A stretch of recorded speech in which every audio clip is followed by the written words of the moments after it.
Okay, let's see.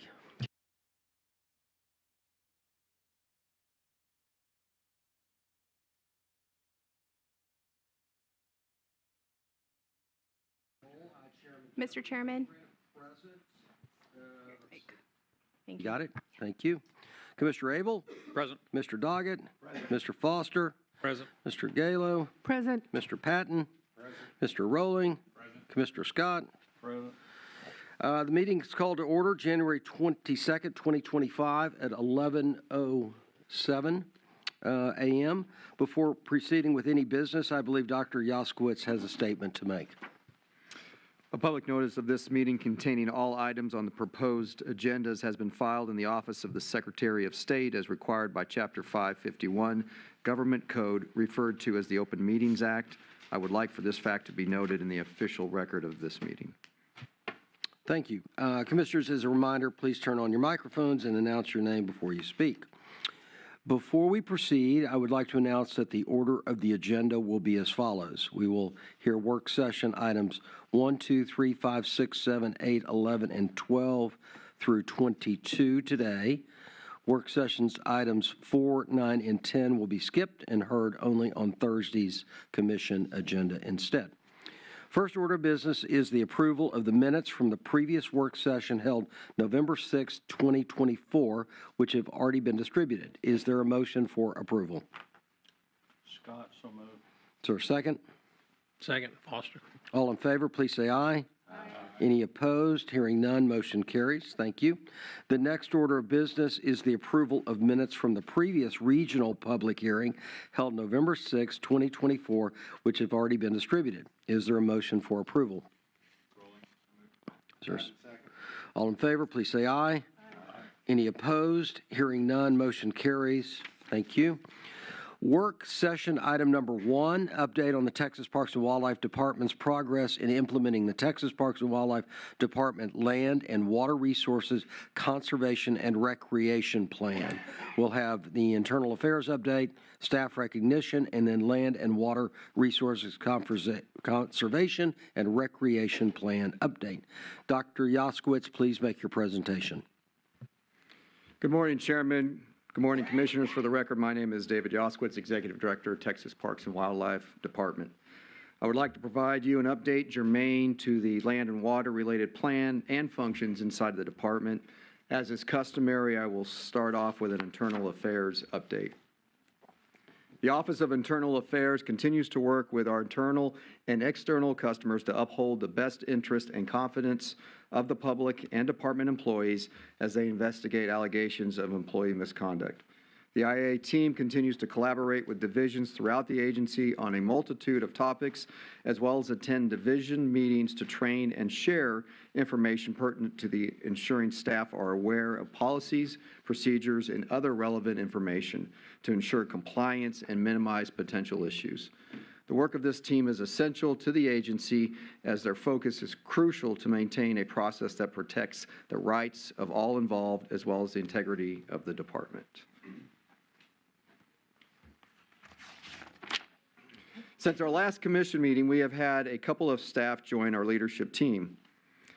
First, after an exhaustive search and interview process that evaluated a deep and competitive pool of candidates, Mr. Alan Kane was selected as our new Wildlife Division Director and assumed that role on January 1st. Alan received his bachelor's and master's degree from Texas Tech University and Texas A&M Kingsville, respectively, and worked as a research associate at the Cesar Claiborne Wildlife Research Institute in Kingsville prior to beginning his career with the department's Wildlife Division as a private lands biologist in 2000. Alan held on other positions, including wildlife biologist and district leader in South Texas, almost 13 years as the white-tailed deer program leader, and the most recent year and a half as the big game program coordinator and director. During Alan's 24-year tenure with the department's Wildlife Division, he has successfully led or been a critical team member helping design and implement impactful programmatic and regulatory changes, including enhancements of the Managed Lands Deer Program, mandatory harvest reporting and digital tagging applications, expansion of the antlerless deer hunting opportunities, and working on chronic wasting disease policy, management, and regulations. Alan is a certified wildlife biologist by the Wildlife Society and has been a member of the Texas chapter of the Wildlife Society since 1991, serving as its past president in 2011. He is a current member and past chairman of the advisory board for the Wildlife Management Academic Program at Southwest Texas Junior College in Uvalde. Previously served on the Texas Big Game Awards Scoring Committee and Measurer, and Boone and Crockett Official Measurer, TPWD Mentor Program, and is a graduate of the department's former Natural Leaders Program, Class 4. Alan's desire is to grow relationships and trust with private landowners is critical for the department to deliver on its mission. He will lead a team of the finest wildlife professionals in the country. Please join me in welcoming Alan Kane to his new role.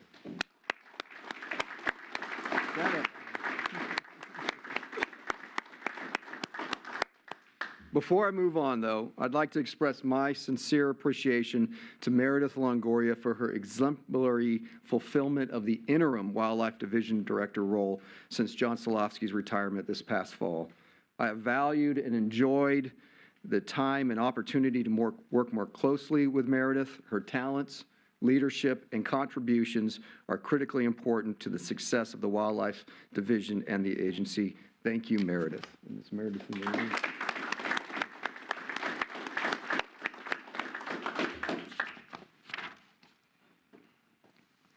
Next, it is with great pleasure that I announce the selection of Ben Baker as the next Lieutenant Colonel Game Warden. This milestone in his career reflects not only his dedication, but his exemplary service and leadership in the field. Lieutenant Colonel Baker has over 16 years of service with the department and graduated from the Texas Game Warden Academy with the 54th Cadet Class in 2009. While he has moved up in rank through the years, his most recent duty station was in Region 8, District 3, Corpus Christi, where he was a Captain Game Warden. Lieutenant Colonel Baker is a team builder who has demonstrated an ability to unite people towards a common goal. He fosters an environment of collaboration, support, and mutual respect that has contributed to the success of the teams he has led. As he steps into this new role, I know he will help continue to elevate the law enforcement division.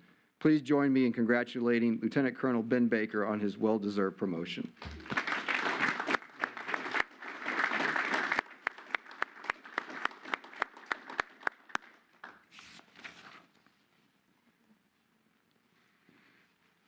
As part of our Land and Water Resources Conservation and Recreation Plan, I would like to provide an overview of our accomplishments during the first fiscal year of the current plan, 2024.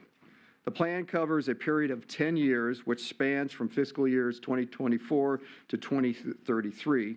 It consists of 3 goals, 14 objectives, and 68 action items. We update our progress on a quarterly basis, which I share some of those highlights with the Commission at our meetings. Of the 68 action items, 37 action item deadlines are on an annual basis, while the remaining 31 are multi-year based. Goal 1, which is practice, encourage, and enable science-based conservation and stewardship of natural and cultural resources, is made up of 21 annual and 19 multi-year action items. Goal 2, which is increase access to and participation in the outdoors, is made up of 10 annual and 12 multi-year action items. And Goal 3, which is educate, inform, and engage Texans in support of conservation and recreation, consists entirely of annual-based action items.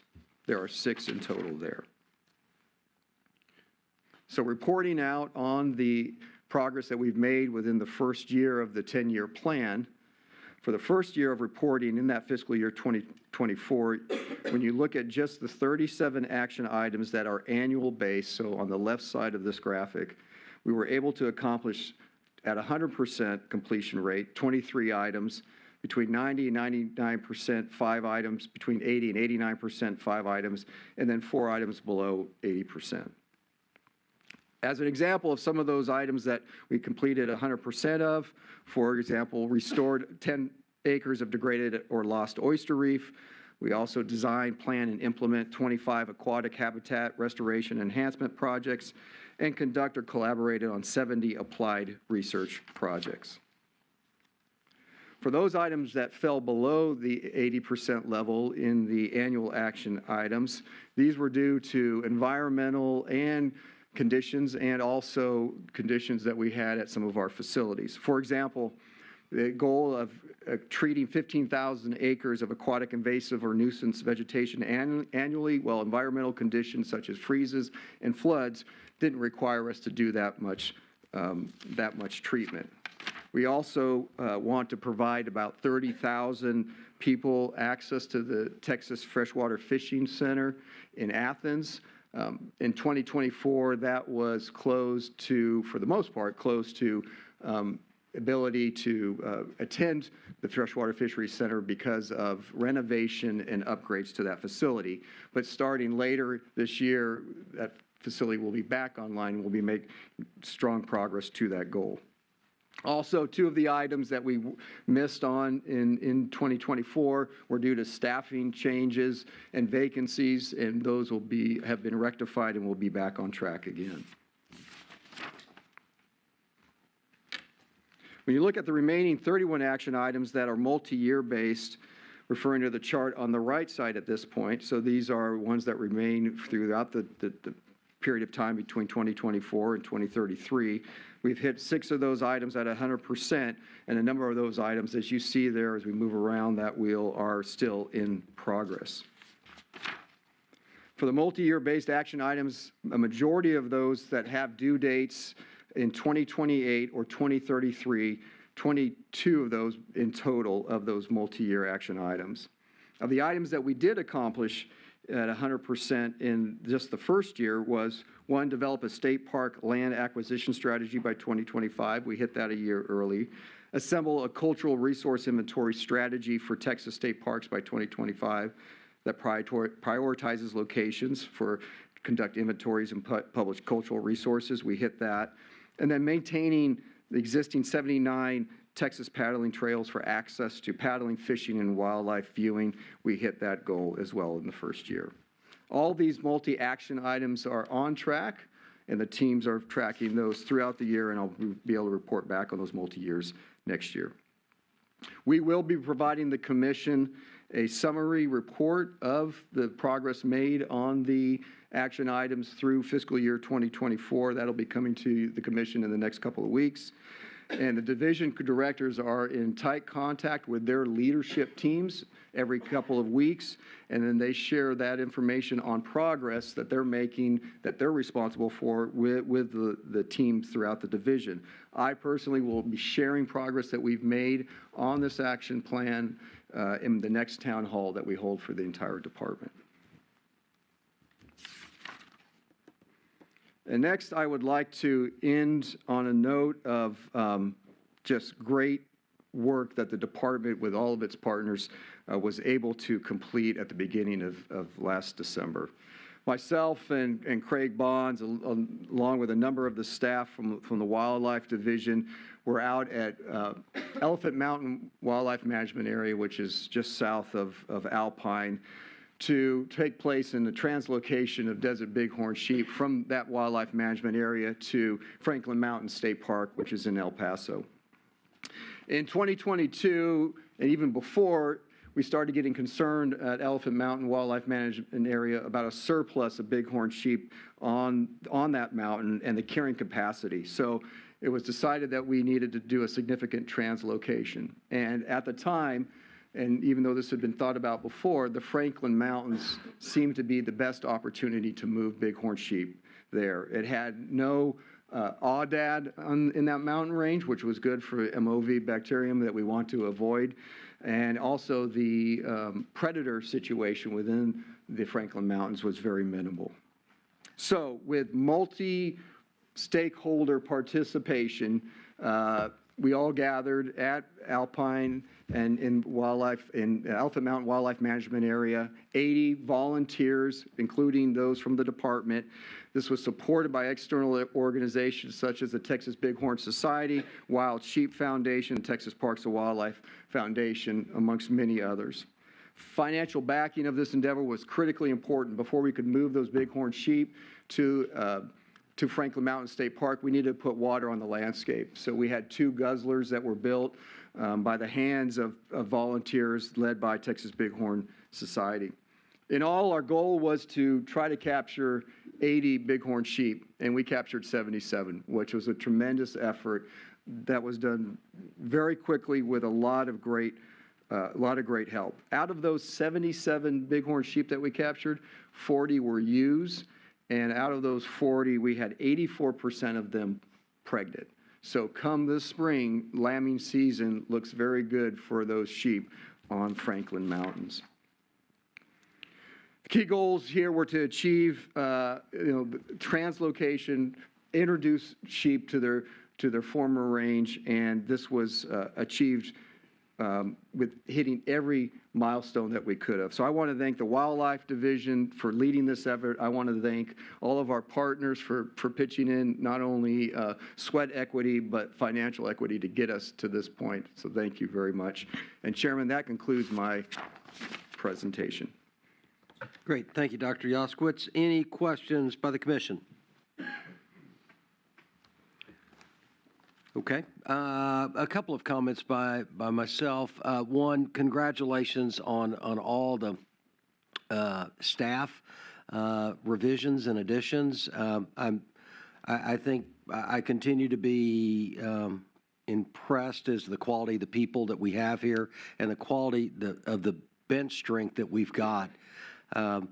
Lieutenant Colonel Allen, being able to hire from within, that's fantastic. It's the mark of a great agency. And so thank you guys. Thank you for serving. We're really excited about what the next several years looks like. And then secondly, do we know how are the bighorn sheep doing? So, Chairman, I assume we follow them by GPS. We do. We have the satellite, as you saw in the photograph. They're all collared. Unfortunately, we lost one a couple of weeks ago. We think that was due potentially to that young ram not being able to access water. But that's it as of this point, which points to really strong success in that translocation. You talked about a guzzler station. I assume that's some form of water trough? Yeah, I wish I had a picture here. Capturing rainwater and moving that to storage tanks and then allowing that access to water for the bighorn sheep. I assume, limited rainfall in the area? Limited rainfall in the area. Commissioner Foster was there. He saw some of those guzzlers on the mountain. We could use some rainfall to. How much rain would they get in that region on an annual basis, do you think? Alan? How much rain would they get in that area on an annual basis? Less than 10 inches. Less than 10? Yeah, it's pretty limited rainfall out there. They do have the opportunity in some instances to fill those guzzlers. We haven't yet, but hopefully we get some rain soon. So what do the sheep do for water? Yeah, why don't you come on up, Alan? Yeah. Sorry about that. For the record, Alan Kane. So a lot of animals will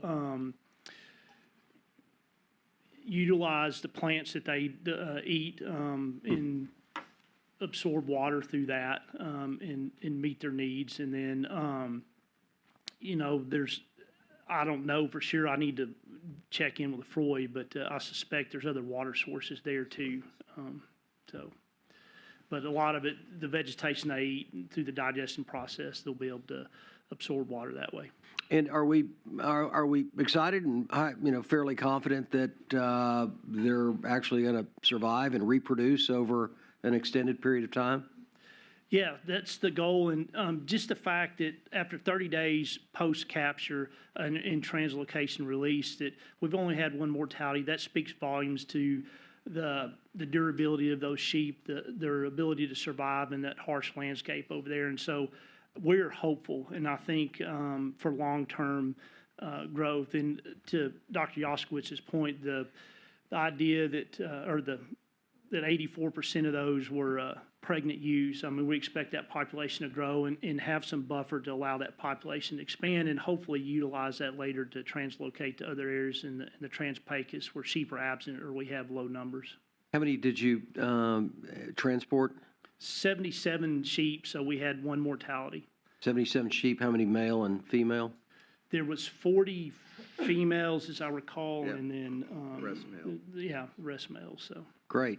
Well, congratulations. Thank It looked like a complicated operation, so there was lots of moving parts, and I can't thank our staff enough. They did an incredible job because we had to flex on the capture dates for weather and other commitments, and so this kind of got in helicopter companies that couldn't make it. So we scrambled, we got it done in the last minute, and this is a monumental achievement for our folks to be able to restore those sheep. yeah, great success. And I do want to mention one thing that I forgot. We estimate 400 community members there at the release wanting to see those bighorn sheep come back onto the landscape, a homecoming, because they'd been there and they'd been extirpated. So When was the last time we had bighorn sheep in that area?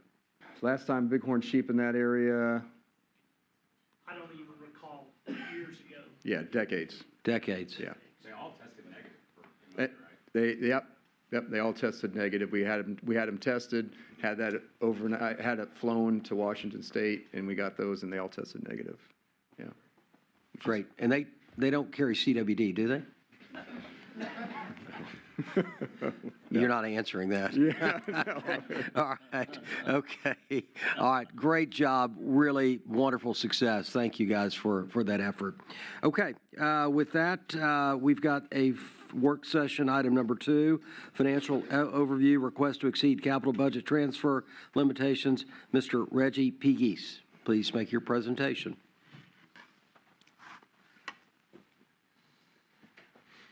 Good morning, Mr. Chairman, Commissioners. For the record, my name is Reggie Pegues, Chief Financial Officer for Parks and Wildlife. This morning, I'll be presenting the financial overview.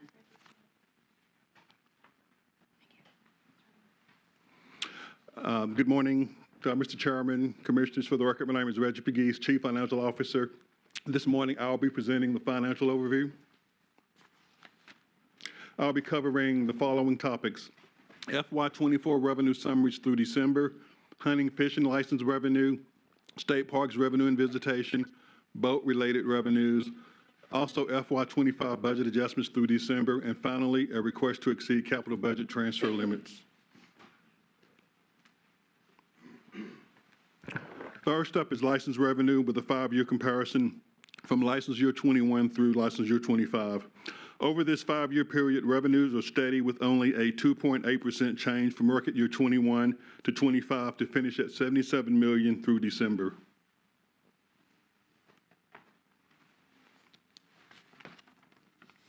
Next is a more detailed 2-year comparison by license type. The largest variance was an increase in resident hunt at 14.5% and non-resident fish at 8% to finish with an overall increase of 2.8%.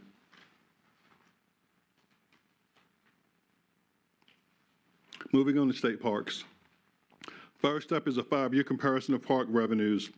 The 5-year comparison shows a slight dip after record year FY22, but then trending upward starting in FY23 from $18 million to finish at $19.3 million through December.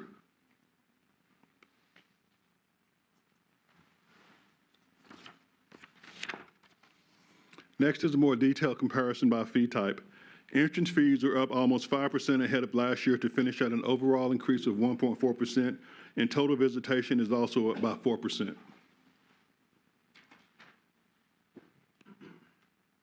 Moving on to boat revenues, we began with a 5-year comparison. FY21 was a record year at $6 million, followed by a slight leveling off through FY24. However, so far FY25 revenues are trending upward to finish at $4.7 million.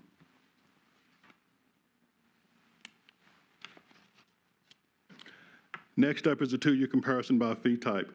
This shows a 13.8% increase in registrations to finish with an overall increase of 8.7%. Next, moving on to budget adjustments. This is a summary of budget adjustments since the budget was approved in the August Commission meeting. This is a summary of the more detailed information that's provided to you each on a monthly basis. As you may recall, the starting point for the FY25 budget was the General Appropriation Act, plus estimates for funding that we have authority to carry forward, such as federal and capital. Also, since this is the second year of a biennium, we also have authority to carry forward not just capital and federal funds, but any funds appropriated to TPWD. These amounts represent those adjustments and additional amounts included in the budget. First off, we have appropriated receipts of $16.4 million. This includes approximately $10 million relating to natural resource damage assessments relating to Galveston Bay restoration. Next, capital construction, an additional $29.6 million of unexpended balances from 24 to 25. Next, a decrease in estimated federal funds of $16.8 million. About half of this is due to a new funding source that was not received at the time of preparation of this report. And then just kind of FYI, as we move forward, our federal funds will be adjusted as we receive our federal apportionments for sport fish restoration, wildlife restoration. That typically occurs in February, so that should be reflected in the next commission meeting. Fringe adjustments, these are amounts to process retirement, insurance, and Social Security. And next, operational and non-capital UB, a decrease of $13.8 million. These are those additional funds that I mentioned. Since this is the second year of the biennium, these are kind of hard to get a grasp on, but these are our best estimate at the time of the preparation of the August commission number. We showed an estimate of $52 million. The estimate came in 13.8 lower than that. And so this gives us total adjustments of $26 million, or a 2.7 increase of the original budget that was approved in August.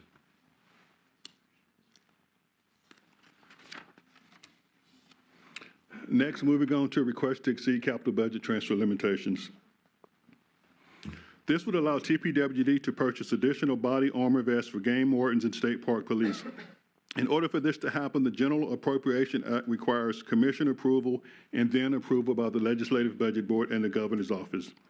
The justification for this request is that ballistic body armor in both divisions has expired and the pricing has increased significantly over the last 5 years. This specific armor, known as multi-hit rifle protection, would provide the best protection during high-risk situations such as active shooter and border operations. This exhibit shows the breakout. The split would be $831,000 out of Fund 9, the Game, Fish, and Water Safety Account for game wardens, to purchase 365 vests, and $319,000 of sporting goods sales tax for State Parks Police to purchase 140 vests, for a total cost of over $1 million. And this is not an increase in overall authority. This is just allowing us to transfer from operating to purchase additional capital in excess of the amount that was appropriated.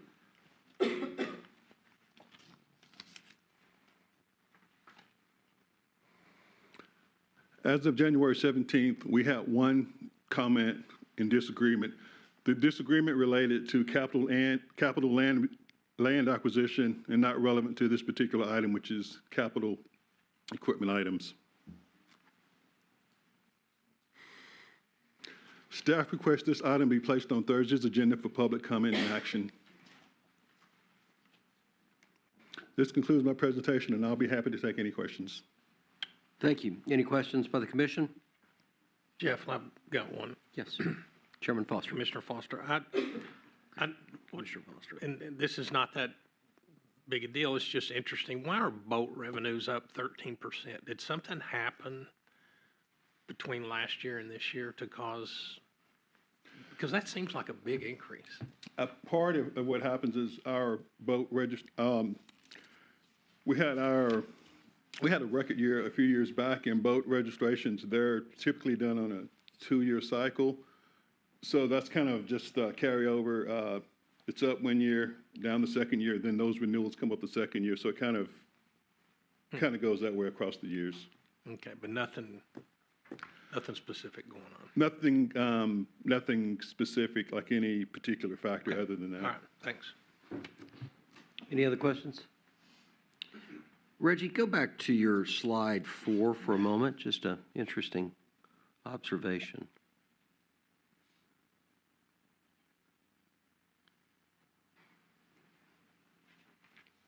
Go back one more, sorry. So it is amazing to me how consistent licensing is over, a long period of time. I mean, it's plus or minus 5%. Now, go one more. Go to slide 4. And the other kind of observation is hunting is flat year on year from a licensing standpoint, but resident fish is up pretty substantially. Is there any commentary by our coastal folks and or hunting folks that you would enlighten us more on that? Because that's the indices as to activity. So, Dacus, you want to comment on that? Happy to, sure. 14%, that's a lot.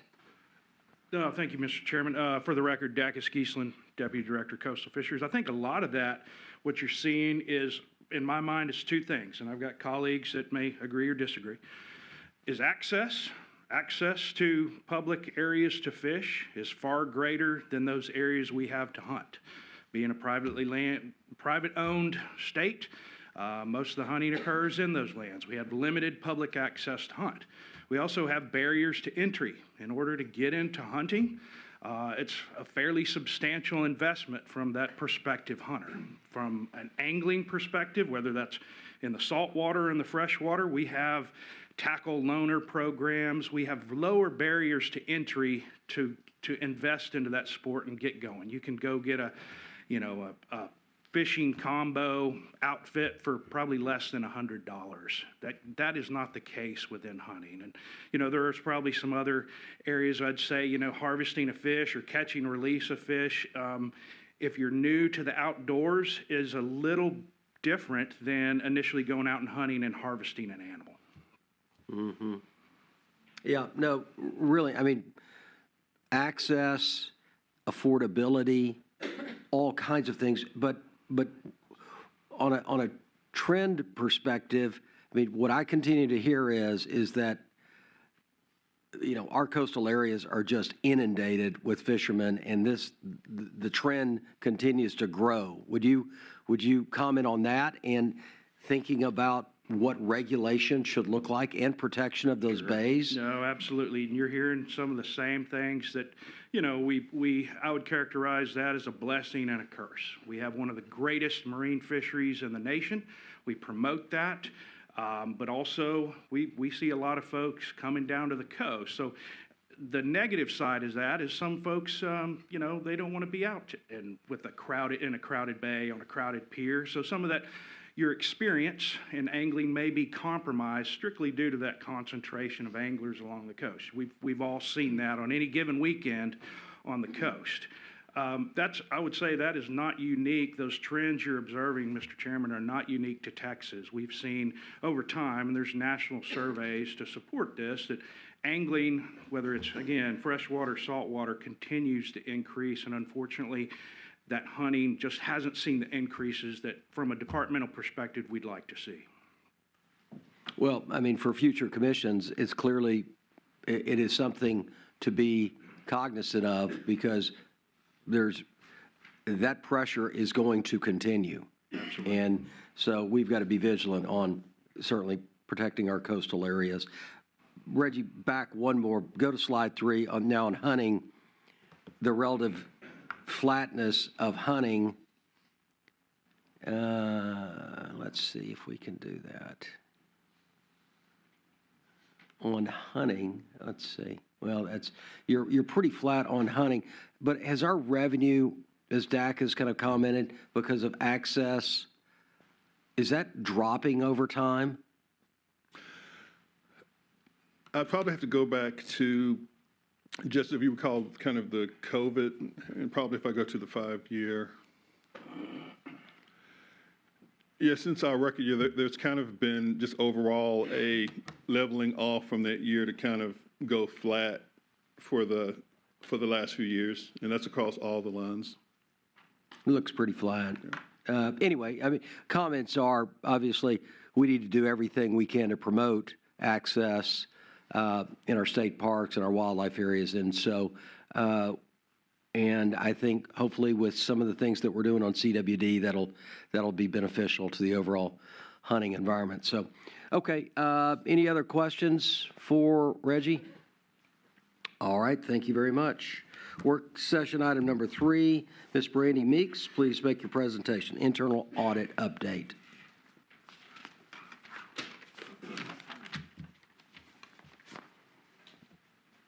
Good morning, Chairman, Commissioners. For the record, my name is Brandy Meeks. I'm the Internal Audit Director.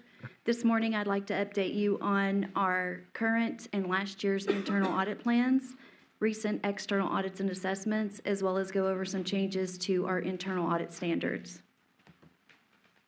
So this and the next slide show the status of last year's internal audit plan.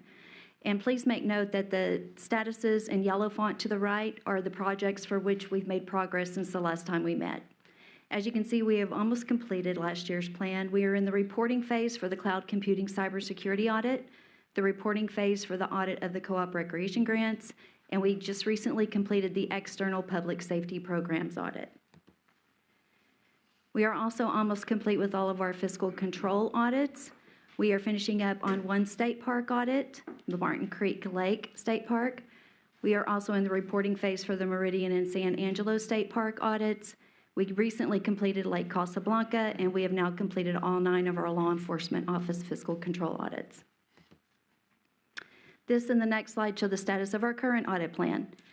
We have 6 assurance projects on this year's plan. We have actually started 2 of those, and actually that first one, the audit of the local park recreation grants, we had our entrance conference yesterday, so we are technically in the first day of field work for that project. We are in the planning phase for the audit of the State Park Fiscal Control Specialist Program, and then under IT and cybersecurity projects, we are technically now in day 1 of field work for our audit of the IT help desk. As far as advisory projects, we have attended 1 steering committee meeting for the Brits Rewrite. We are following up on all audit items due during the first and second quarters of this year. And I will be performing a peer review of the Department of Information Resources internal audit shop next month, and currently in planning for that. As far as external audits and assessments are concerned, FEMA will be starting a grant monitoring desk review next week. And now to discuss some of the changes to our standards. The new Global Internal Audit Standards, which is also referred to as the Red Book, went into effect on January 9th of this month. Our charters have been updated and approved, so thank you very much for that. That includes our internal audit charter as well as our audit subcommittee charter. There is some changes to the terminology. The 2017 International Professional Practices Framework, or IPPF, will now be referred to as the Global Internal Audit Standards. The Internal Audit Director is now the Chief Auditor, and the Office of Internal Audit is now the Chief Auditor's Office. If I had to give you a depiction of the major changes to the standards, this would be it. And this slide says a whole lot, but the main takeaway from this slide is that the new standards want more communication and collaboration between our governing body, you and the audit subcommittee, with internal audit and management. So I'll be working to make sure that whenever we undergo our next peer review, we have remediated any gaps that I see in that process. And that brings me to my next slide. Under performing the gap analysis between the old standards and the new standards, these are the areas where I see that we need to make some improvements.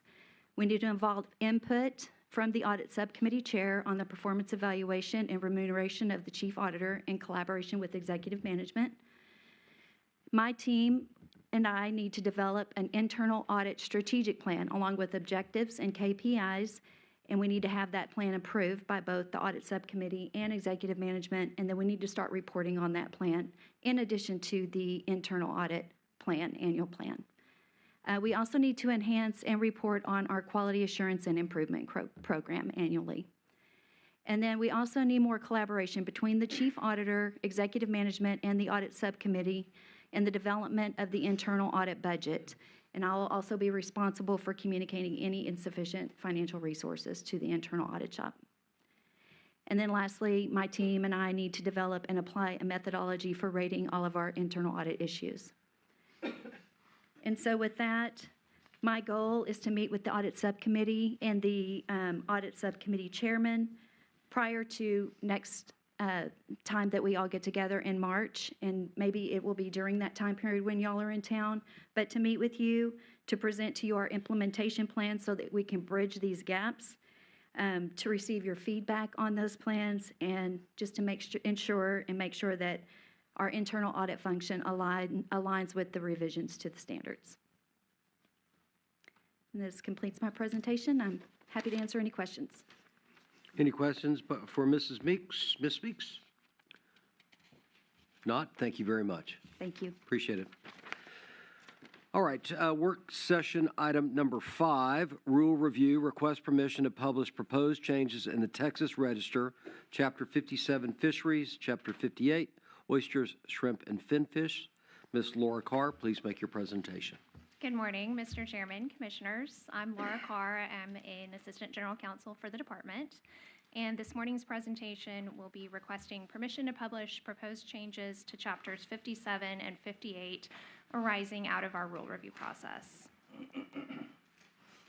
As you have heard for several meetings now, we have been undergoing the rule review process, which is a statutorily required process where every state agency must review its rules every 4 years to determine whether the reason for initially adopting the rule continues to exist. We have completed our review of the Parks and Wildlife rules in the Texas Administrative Code, and these are proposed changes arising out of that last round of review. The chapters reviewed were Chapters 56, 57, 58, and 65, and we will be proposing changes to Chapters 57 and 58. This is also an opportunity I want to mention to make minor housekeeping type changes to the rules. So our first proposed change relates to the definition for freshwater mussel. It currently references an American Fisheries Society publication that doesn't actually have a definition for that term in it, so we are just proposing to strike the reference to that publication name. Second, we would like to add a provision to the rule that restates the statutory requirement that a TPWD permit is required to introduce fish, shellfish, or aquatic plants into public water. Our rules don't explicitly contain this requirement, but our staff believe that adding it would be helpful for public awareness and enforcement purposes so that the public understands what the compliance obligations are when they're looking at what different types of permits are required. The third proposed change is to remove a requirement for the Texas Department of Agriculture aquaculture license when someone is applying for an offshore aquaculture permit. TDA no longer licenses aquaculture as of a few years ago, and so therefore this requirement is obsolete. Fourth, we are proposing to just remove some language from the rule that refers to oyster closure areas that expired on its own terms, excuse me, on November 1st, 2024. And then finally, some very minor grammatical changes to that section listed up there. We are adding a missing to into a sentence and deleting some repeated words in another subsection. We request permission to publish the proposed changes in the Texas Register for public comment, and I will be happy to take any questions. Great. Any questions of Ms. Carr? If not, thank you very much. Work session item number 6, digital licensing and tagging requirements. Request permission to publish proposed changes in the Texas Register. Mr. Chris Cerny, please make your presentation. Hello, Chairman and Commissioners. Thank you for your time today. For the record, my name is Chris Cerny, and I'm the Business Analyst for the Wildlife Division. Today, I will be requesting the Commission's permission to publish proposed changes to regulations that are intended to provide fully digital licenses and tag options for all recreational hunting, fishing, and combination license types, starting for the next license year. To provide context for this request, I would like to start with a brief review of the digital license and tagging program. Fully digital licenses, including digital tags, were authorized by House Bill 3081 during the 2021 legislative session and became available to customers for the 2022 and 23 license year. During that pilot year, only resident super combo, senior super combo, and lifetime combo license tags were offered with a fully digital option and were available only through online purchase. More than 80,000 digital licenses were sold in that first season, which accounted for approximately 14% of the total sales volume for those respective license types. Due to the popularity of the digital option in the pilot year, along with input received from customers, staff sought and received commission approval to expand the available digital offerings to include the youth hunting license, lifetime hunting and fishing license tags, and exempt angler tags for the following 2023 and 24 license year. Growth in sales for those existing combo license types, along with strong sales for the new offerings, led to more than 123,000 digital licenses sold, which equates to about 17% of the total sales volume for those respective license types in that license year. For the 2024 and 25 license year that is currently underway, the available digital offerings were updated to accommodate the addition of the new spotted sea trout tag. And additionally, the mobile app used for digital tagging was completely rebranded in time for the start of this season and is now known as the Texas Hunt and Fish mobile app. Along with the rebranding, significant enhancements were delivered to the mobile platform to improve the user experience. With the license year only partially complete, more than 144,000 digital licenses have been sold, accounting for better than 21% of total sales and 60% of online sales for those respective license types to date. The strong growth in sales of digital licenses over the past several years indicates that the digital program is popular with customers and supports the goal of expanding the digital option to additional license types. Shifting gears, I'll now provide a quick review of how the digital license and tagging process works in practice to provide clarity on what this proposed rule package requires of hunters and anglers.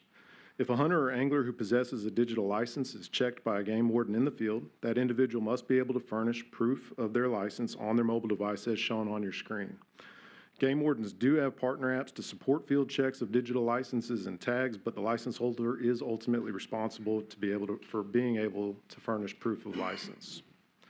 Once a harvested animal that requires tagging is taken into possession, a digital license holder must immediately execute a tag using the Texas Hunt and Fish mobile application. The screenshot on the right of your screen shows the tag selection process within the app, which then launches the user into a harvest report and tag execution workflow. The mobile app allows for the execution of a digital tag with or without data service, as shown on your screen. In either scenario, instructions are provided to that license holder on what steps to take upon execution of the tag. If the license holder is offline at the time of tagging, they must finalize the report once data service is available again. In addition to the execution of the digital tag via the Texas Hunt and Fish app, deer and turkey must also have a handwritten document attached to the carcass that includes appropriate detail as shown in the photos on your screen. Fish are not required to have any documentation attached. Digital tag execution does satisfy mandatory reporting requirements where applicable. Moving forward, these existing standards for how to execute a digital tag will remain the same. I want to clarify this because amendments to sections of Texas Administrative Code that deal with the tagging requirements are included in this rule package. However, the proposed changes simply ensure consistent application of these existing standards to the expanded list of digital license offerings. It's important to note that nothing in this rule package changes what digital license holders are required to do to satisfy license display and tagging requirements. Just a bit more on digital tag execution. Like license sales, digital tag usage has increased year over year from that pilot year, as you can see in this table. Nearly 40,000 digital tags have been executed so far during this current license year alone, which is double what we saw during that pilot year. Not surprisingly, white-tailed deer harvest accounts for the vast majority of tag usage across all years, followed by turkey and oversized red drum. You'll also notice that there are a total of 13 digital trout tags that have been executed thus far in this inaugural season for that tag type. Given the volume of usage, I'm happy to report that our app support team has been contacted by fewer than 150 individuals for help with the digital tagging process so far this season, which suggests that the mobile app is intuitive, stable, and enables customers to readily understand the process. The careful rollout of the digital license and tagging program over the course of 3 seasons has paid off by providing the agency time to improve and mature our technology to make sure that customers have access to intuitive systems. That intuitive design for customers also supports enforcement in the field, and as a result, our game wardens have provided positive feedback on encounters with digital license holders and digitally tagged harvests.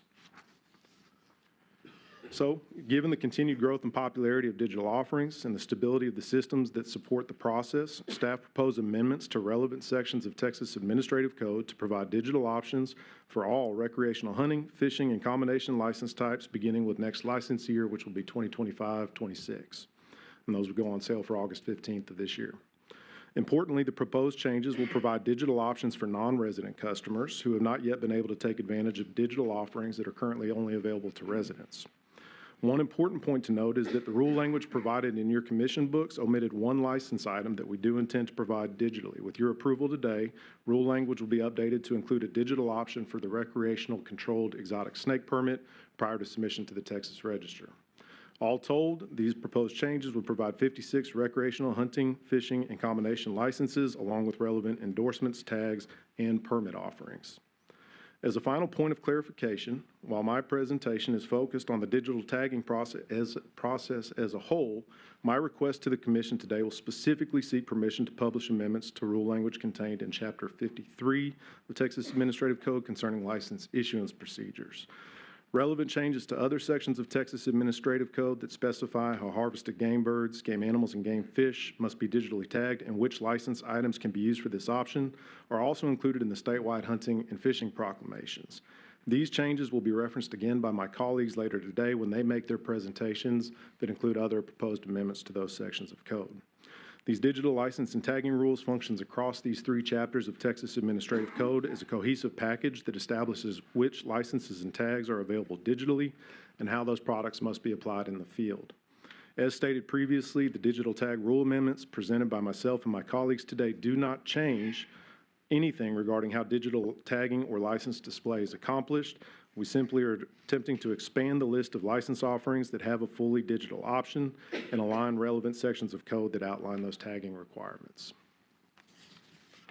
In conclusion, staff requests the Commission's permission to publish these proposed changes in the Texas Register for public comment. Thank you for your time today. That concludes my presentation. I'm happy to take any questions. Great. Any questions of Mr. Cerny? Patton, this is on, is it?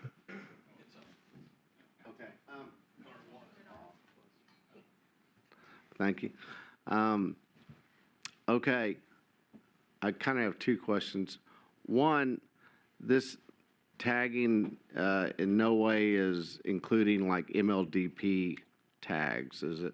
No, it is not. This is only for hunting license tags. Is that contemplated or potentially something that you see? A digital option for MLD tagging, you mean? Correct. At this time, that's not being considered, no. Okay. My second would be, question is, where are we with the federal duck stamp in a digital tagging world? Yeah, good question. So this year, this hunting season is the first season now where hunters are not required to carry a physical duck stamp.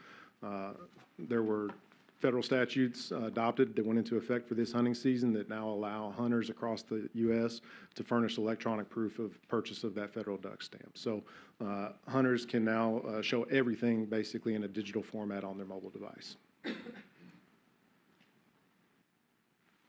Great. Any other questions? I would say Commissioner Patton had a good point, Mr. Cerny. Let's look into the idea of incorporating the MLD program into the digital process. Okay. It's being an MLD permit holder, it's quite cumbersome. Look, it's all doable from the paper perspective, but it would really be nice if we could get it all from to a digital format. So let's at least investigate it, determine what that might look like. I'm sure there's costs associated with it and complexities, but if you would have the department look at it. Understood, yes, sir. Great, thank you. And I've got to backtrack to work session item number 5 and make the following statement. If there's no further questions, I'll authorize staff to publish the rules in the Texas Register. Thank you, James. I caught that. And then further, if there are no further questions, I'll authorize staff to publish the rules of the Texas Register relating to work session item number 6 and digital licensing and tagging requirements. Thank you very much. Thank y'all. Okay. All right. Work session item number 7, 2025-2026 statewide recreational and commercial fishing proclamation. Request permission to publish proposed changes in the Texas Register. Mr. Dacus Giesland will be presenting today in lieu of Mr. Brian Bartram. Mr. Giesland, please make your presentation. Good afternoon, Mr. Chairman, Commissioners, Dr. Yoskowitz. For the record, my name is Dacus Giesland. I serve as our Deputy Director here in Coastal Fisheries. Today I'll be presenting our statewide recreational and commercial fishing proclamation for license year 2026. There are no inland proposals or freshwater proposals, so I'll move right along with our coastal proposals. Okay. You all will certainly recall back in our November preview of our statewide item, we're proposing to change the commercial minimum length limit for greater amberjack in those Texas state waters from 34 inches to 40 inches total length. Currently, that minimum size is in federal waters is 36 inches fork length. Our 40 inches is equivalent to that 36-inch fork length. And just as a sake for consistency, for every other length-based harvest regulation we use in Texas, we use that total length of fish measurement. The difference, as you'll see in the graphic below, the total length is measured from the tip of the snout to the tip of the tail. That's that green line, whereas the fork length is measured from the tip of the snout to the fork of the tail. Again, that's that red line, and you can see there on the graphic. So we maintain the total length.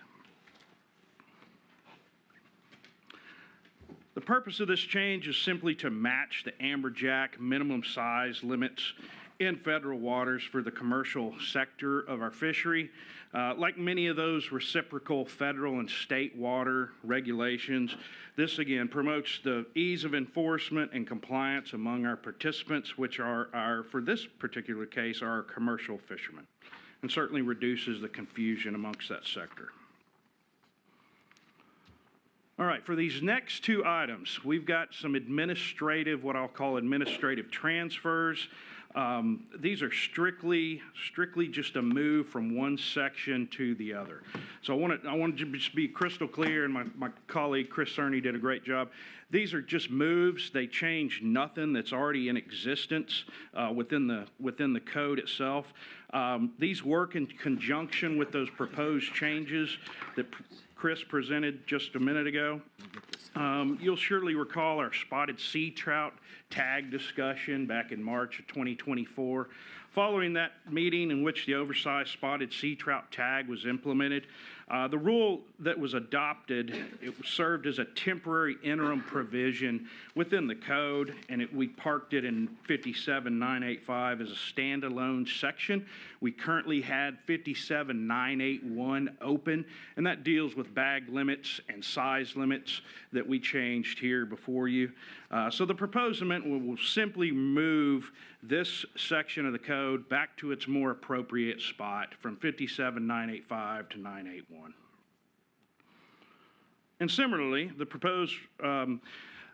proposal related to the digital exempt angler tag will move the language concerning exempt angler tags, and those tags include those folks, youngsters that are under 17, folks with an intellectual disability, or folks that were born before January 1st in 1931. They're available to get a digital exempt angler tag. Again, we had a temporary placeholder in 57984.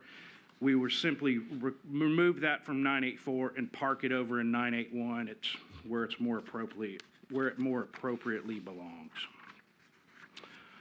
So today I'm seeking permission to publish the proposed changes in the Texas Register for the public comment. We will, assuming that you give me permission to publish, we'll seek adoption at the March Commission meeting. And assuming that takes place, these changes would take effect on September 1, 2025.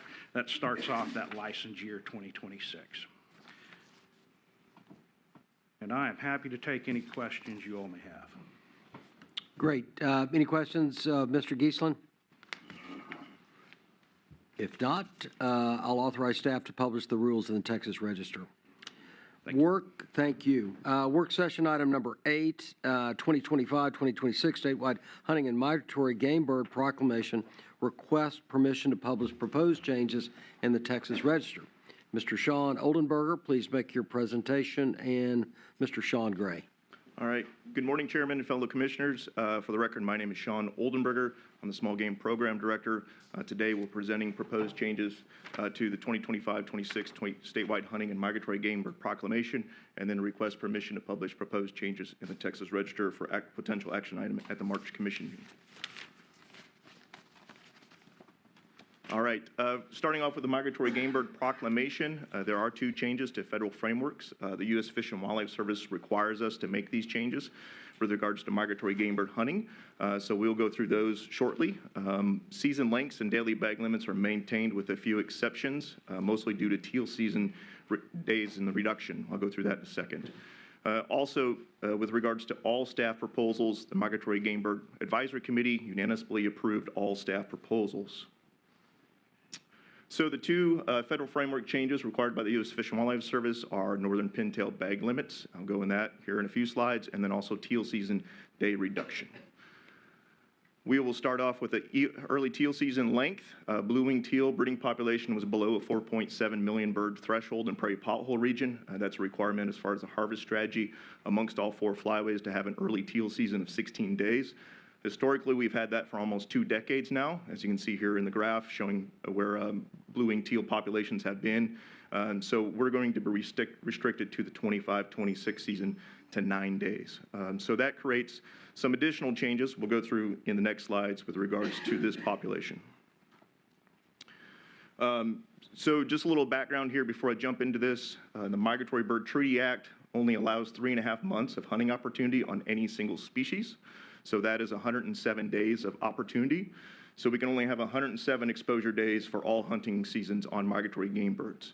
So in the High Plains Mallard Management Unit, we are maximized out historically on the number of days we offer with 107 days.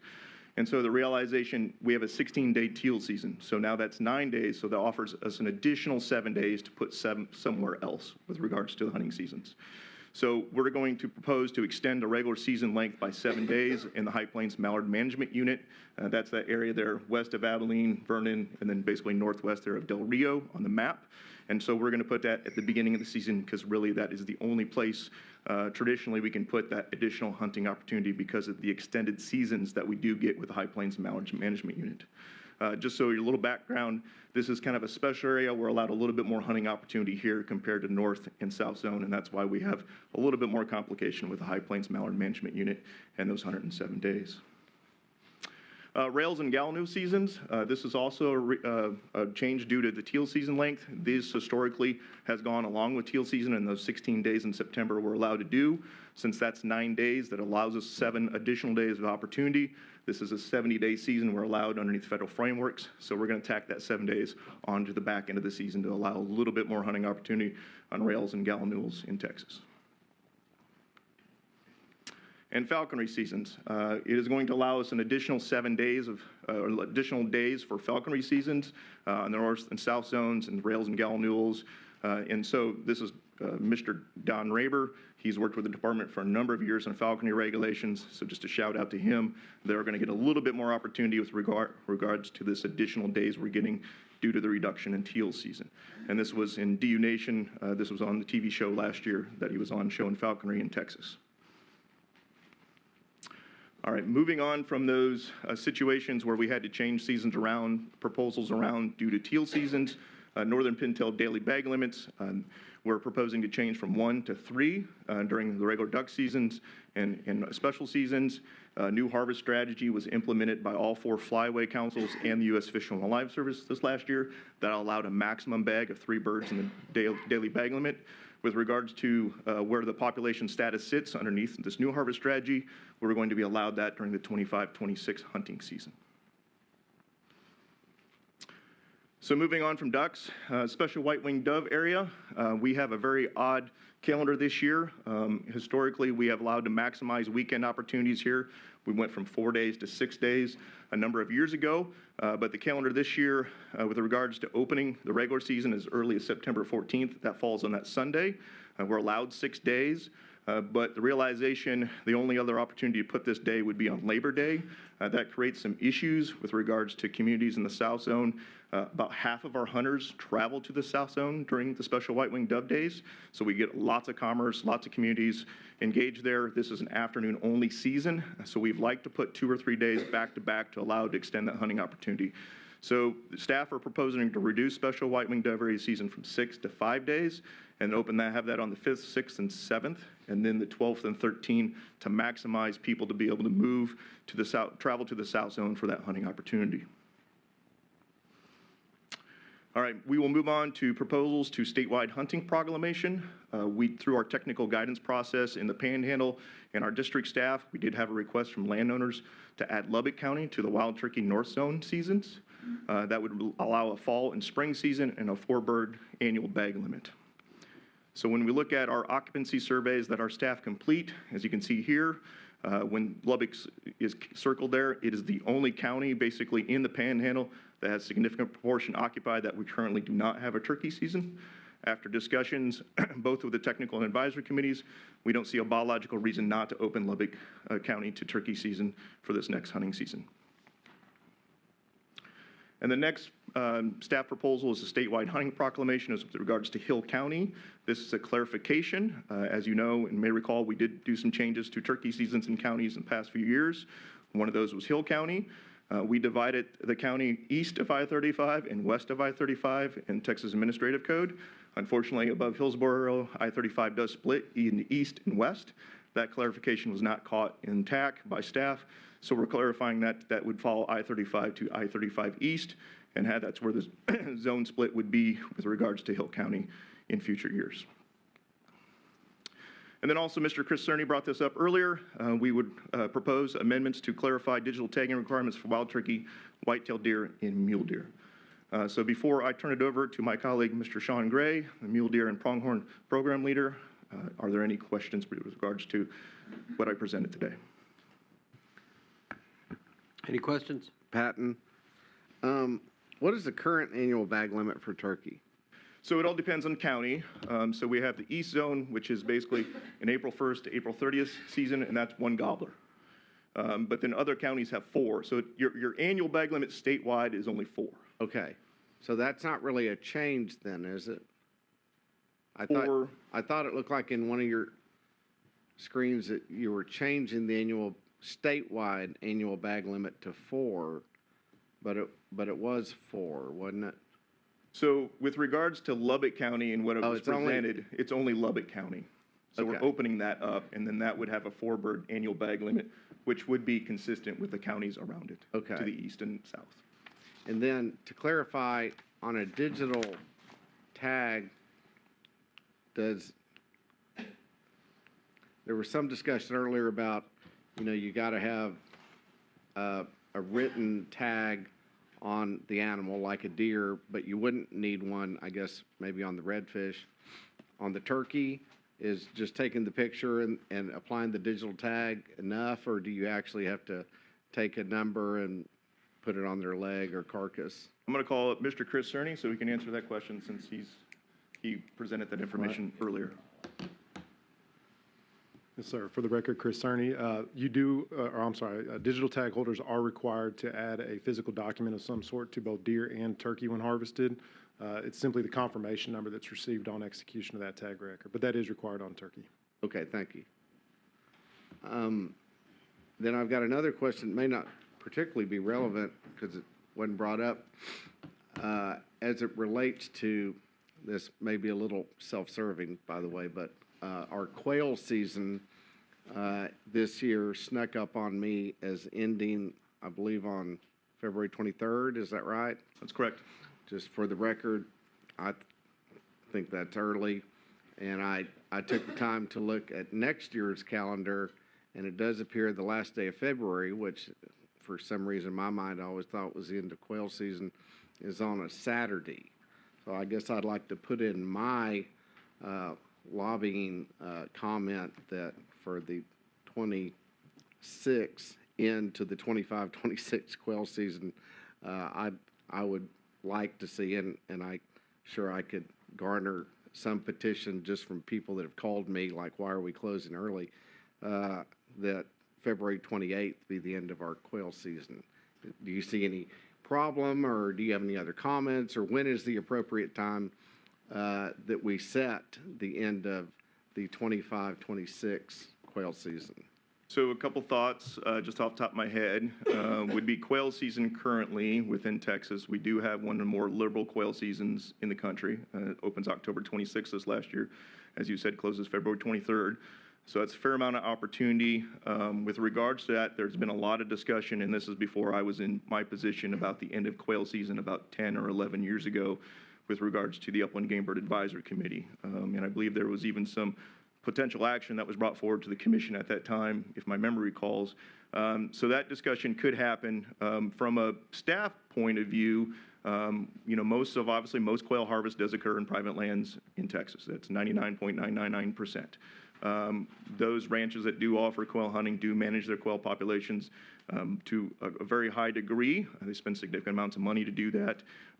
From a staff perspective, just thinking biologically here, as you move forward and past to February, for the most part, we believe quail harvest is mostly, quail populations come and go with regards to rainfall and habitat. But mostly it's compensatory. We don't see additive. But as you get closer into February and closer to the breeding season, especially in South Texas where those birds are breeding fairly early, you got to think about the hens and them initiating nests and starting to reproduce. There have been concerns in the past from staff as far as moving that season farther down the road. But with regards to your direction, that's something we can discuss internally and bring forward some information to you. Okay, and to be clear, I certainly am not suggesting getting into March. But I am glad you brought up the fact that it opened in October. Again, I think looking to our advisory councils is, they have great input and boots on the ground kind of perspective. I'll speak personally. I think opening quail season in October and even early November is counterproductive, counterintuitive. You get a lot of juvenile birds. You get hot weather, seems hotter and hotter every year. I'm not trying to make another comment. Dogs don't perform as well. Grass is still high. A lot of negatives for trying to quail hunt at the end of October and early November. I personally, again, think maybe working backwards from the last day of February is always going to be a pretty positive and consistent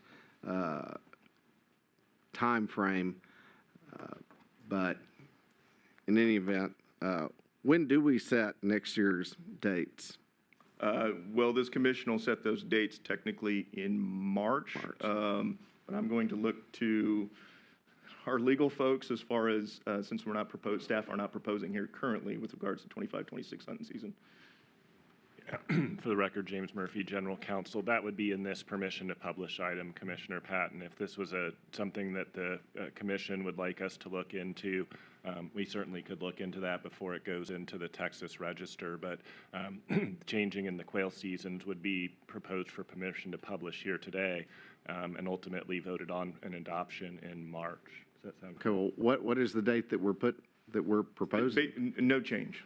Is basically what the proposal would be in front of the staff. So it would end on February 23rd of next year, of 26? I'd have to go back and look as far as calendar progression, how that works out with opening day there in October and how many days it runs, but we can get that to you. Okay, thank you. Any other questions?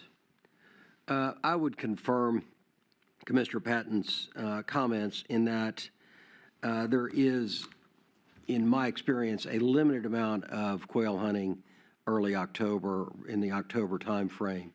And it's historically, quail season has always been associated with a closure at the end of February. There's symmetry, it's common sense, we've heard a lot about common sense in the current inauguration, and so I would really advocate, and let's see what we can do in terms of, and I'm saying this without the scientific data.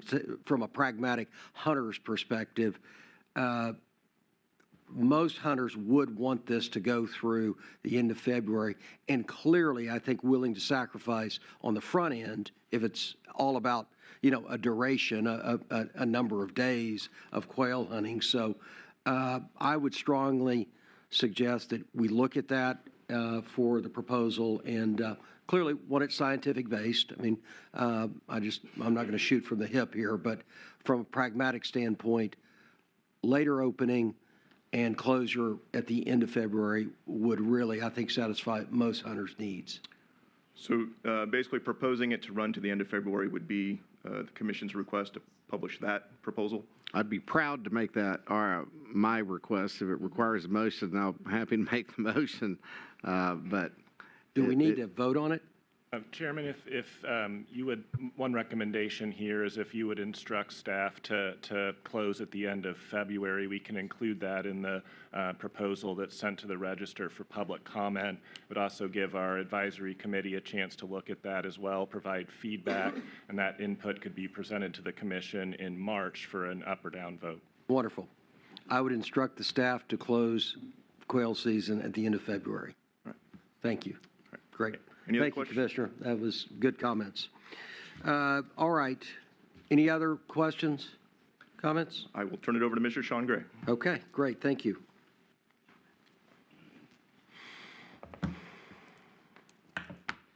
Good afternoon, Mr. Chairman, Commissioners. For the record, my name's Sean Gray, and I'm the Mule Deer and Pronghorn Program Leader. And today I'd like to seek approval to publish the proposed mule deer hunting regulations in the Texas Register for public comment.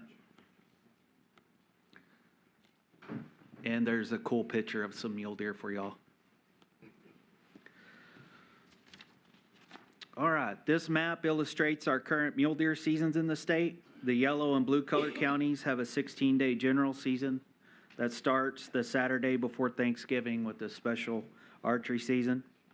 The blue color counties in the Panhandle are where we have implemented a mule deer antler restriction.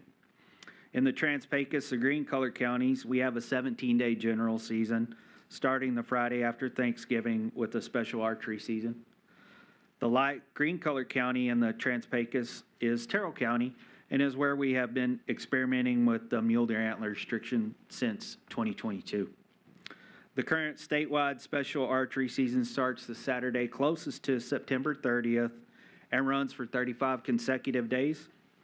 And all general seasons and the special archery season in all but 3 counties in the Trans-Pecos are buck only.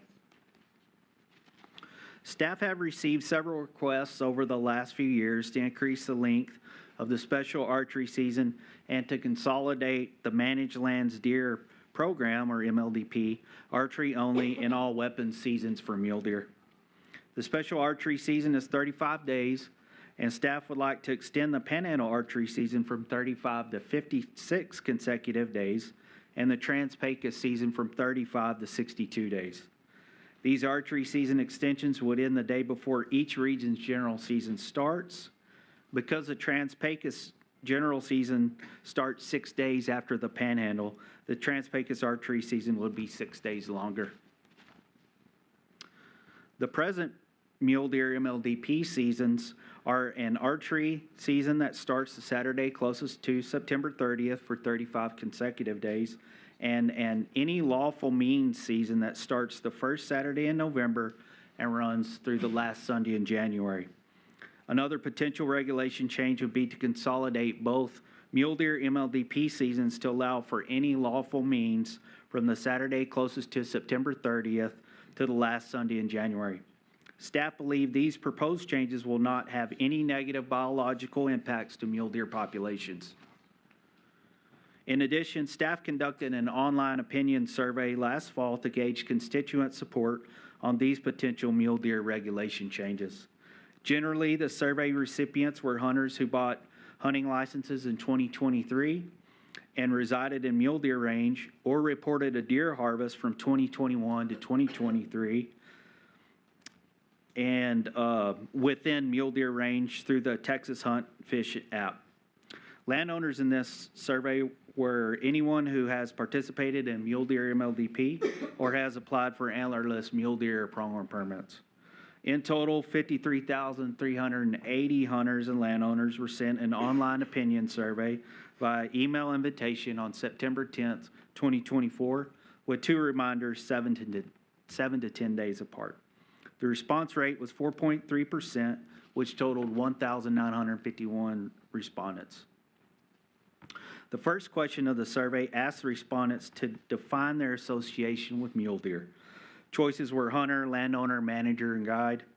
The majority of the respondents, 54%, said their association with mule deer was a hunter, and 25% of the respondents said they were a landowner, and only 5% as a guide.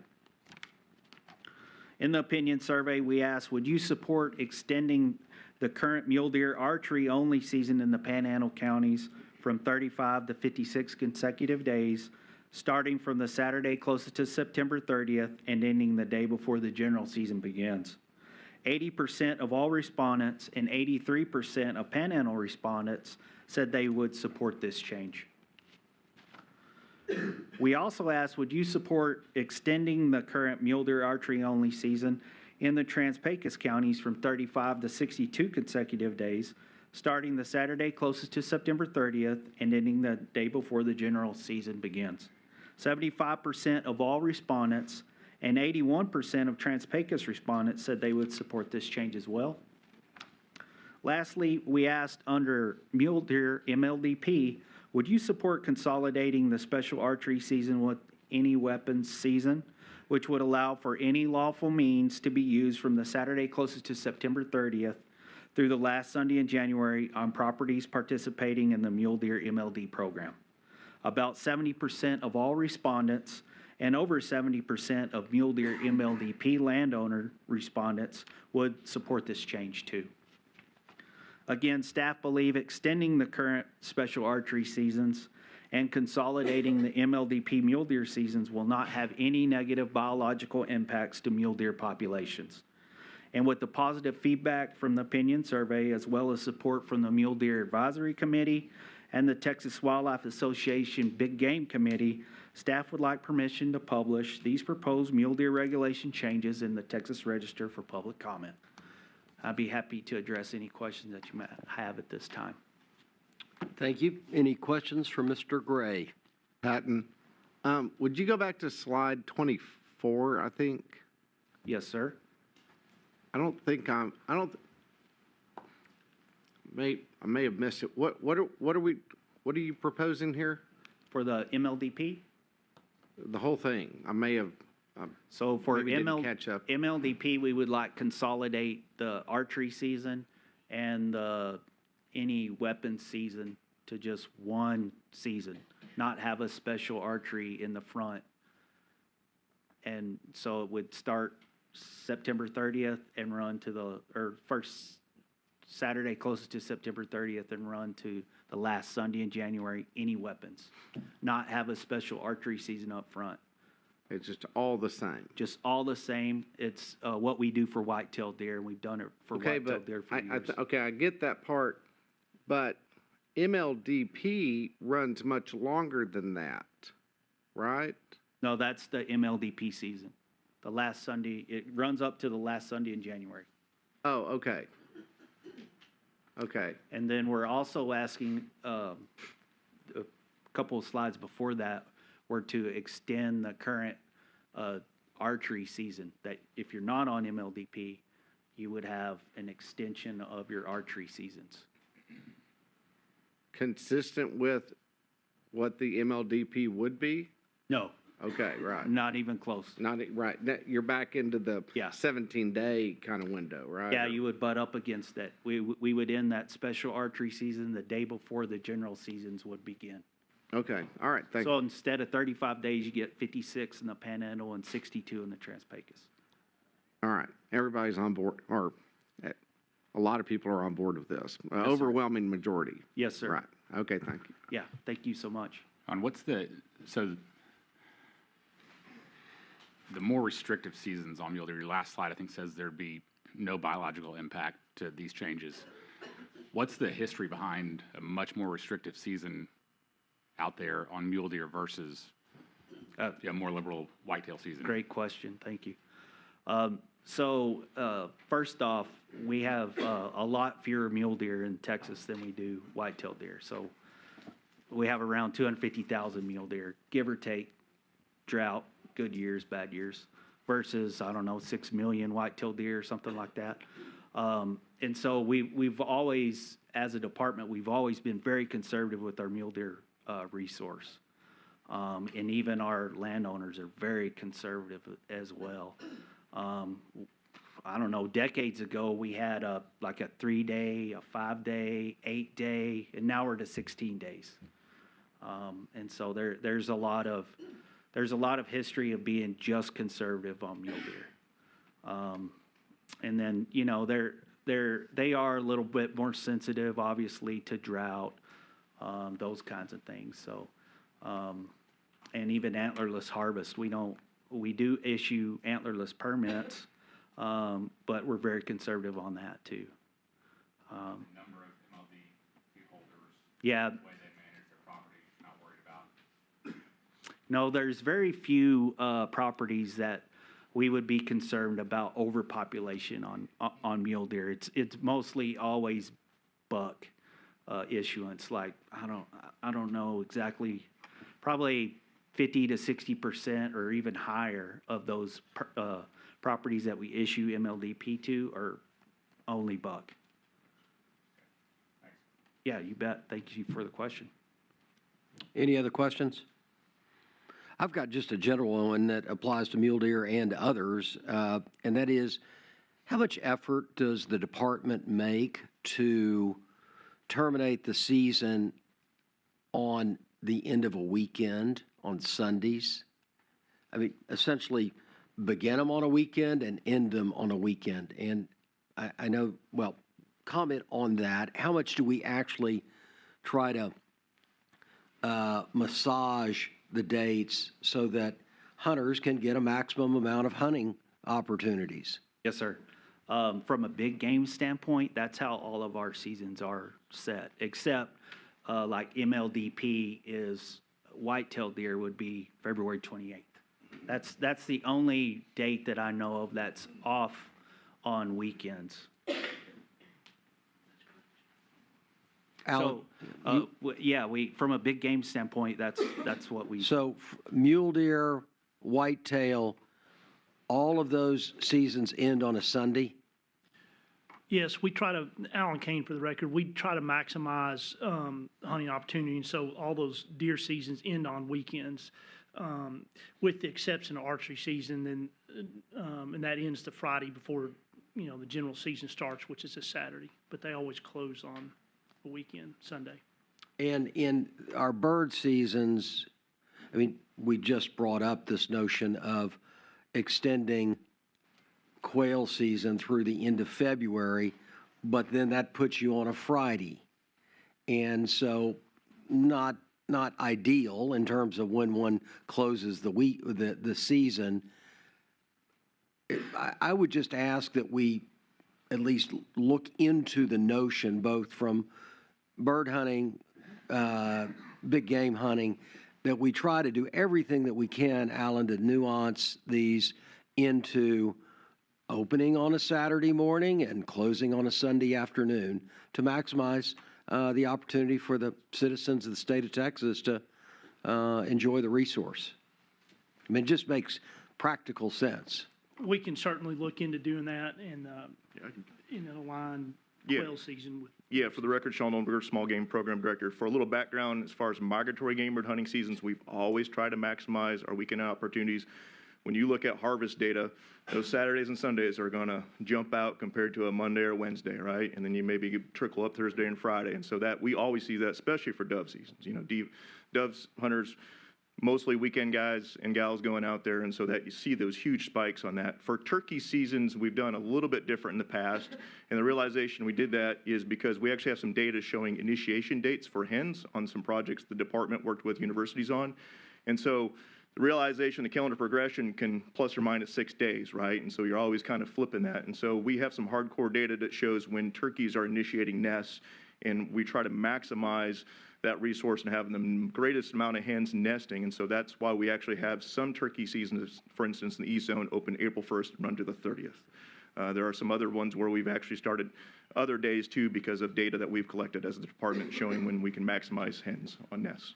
No, it's on, I was just going to say, I think this is germane to the quail discussion. Okay, So yep, okay. so we'll look into maximizing closure on weekends to maximize. Great. eliminate. I mean, look, we're here for the state of Texas, and this is what we do, and so let's be a bit pliable in terms of, instead of closing, because now everyone's there is no more work from home, and so people will be working during Monday through Friday at the office, and so they only have the weekend. I assume that happens here at the department, correct? Monday through Friday, correct? Right? Correct. Director Yaskowitz? Okay. All right. So anyway, let's maximize it for the state of Texas. And it simplifies rules if you have Yeah, standardized. absolutely. Do our Okay. best to make that work. Great. Thank you very Yeah, much. thank y'all. Okay. If there are no further questions, I'll authorize staff to publish the rules in the Texas Register. All right, Mr. Kane, you're gonna earn your salary here. Work session item number 11, chronic wasting disease detection and response rules, recommended adoption of proposed changes. Mr. Kane, please make your presentation. For the record, I'm Alan Kane, Wildlife Division Director. This morning, I'll present proposed amendments to rules governing the chronic wasting disease response and management, deer breeder facility standards, and changes to management efforts that will enable the removal of CWD zones, and seek permission to place this item on tomorrow's agenda for action. This is a long presentation, so y'all bear with me. We'll try to get through it and then answer questions. So, since the first detection of CWD in Texas in 2012, the department established zones to help manage CWD, as well as inform hunters and landowners where it is present in Texas. The core management actions associated with zones include rules restricting live animal movements and carcass movements, as well as mandatory testing of hunter-harvested deer to monitor for disease distribution and prevalence. Over the last decade, as the number of detections increased and the department continued to add zones. Currently, we have 9 containment zones and 26 surveillance zones, as well as additional detections that don't have zones in place at the moment. And over that decade, the department has continued to adapt its CWD management approach, utilizing new tools and test requirements that improve our ability to detect disease earlier and reduce spread to new areas. Some of those changes include implementing testing standards for deer breeding facilities that now include 100% testing of all mortalities in the facility, as well as live animal testing all breeder deer prior to transfer. Enhanced testing standards for trace breeder facilities and release sites, and adoption of statewide carcass disposal rules. So those changes I just mentioned, as well as the proposed changes I'll present today, will enable the department to eliminate CWD zones, remove burdens on landowners and hunters that have been impacted by zones which currently encompass about 12 million acres, and provide expanded business opportunities for deer breeders while ensuring practical and effective science-based measures that are in place to minimize the risk of CWD spreading to new areas, whether that's in another captive facility or free-ranging populations. You know, with this proposal, the department seeks to prioritize long-term solutions that foster trust and strengthen collaboration and build long-term partnerships with landowners, hunters, deer breeders, and other stakeholders. You know, their support is essential for effective management of this disease across the state. So to mitigate disease risk while eliminating zones, the department proposes the following rules, and I kind of break those up into categories here, and they include repeal of zones, carcass disposal modifications, requirements for deer breeder facilities and release sites, proximity rules for live animal movements from areas where CWD is known to exist, and enhanced rules for positive breeding facilities, and additional rules for epidemiological linked breeder facilities. So I'll go over each of these in more detail, starting with the carcass disposal rules. As you may recall, this commission adopted statewide carcass disposal rules in this past May in '24, requiring hunter-harvested deer in Texas be disposed of in one of the three ways that include disposal in a landfill, which is simply putting the unused carcass parts in a dumpster or your local trash service that would go to a landfill. And hunters can still take their deer to processors or taxidermists who would then be responsible for proper disposal using one of those methods on the screen. Burial is another option if you didn't dispose of it in the landfill. And lastly, unused parts may also be returned to the site of harvest or the property of harvest. And part of that rule package in May with the carcass disposal was allow hunters to debone carcasses at the site of harvest. So after evaluating feedback from this full hunting season under the current carcass disposal rules, the department proposes the following changes. One, we would align out-of-state carcass movement restriction rules to match in-state carcass disposal rules.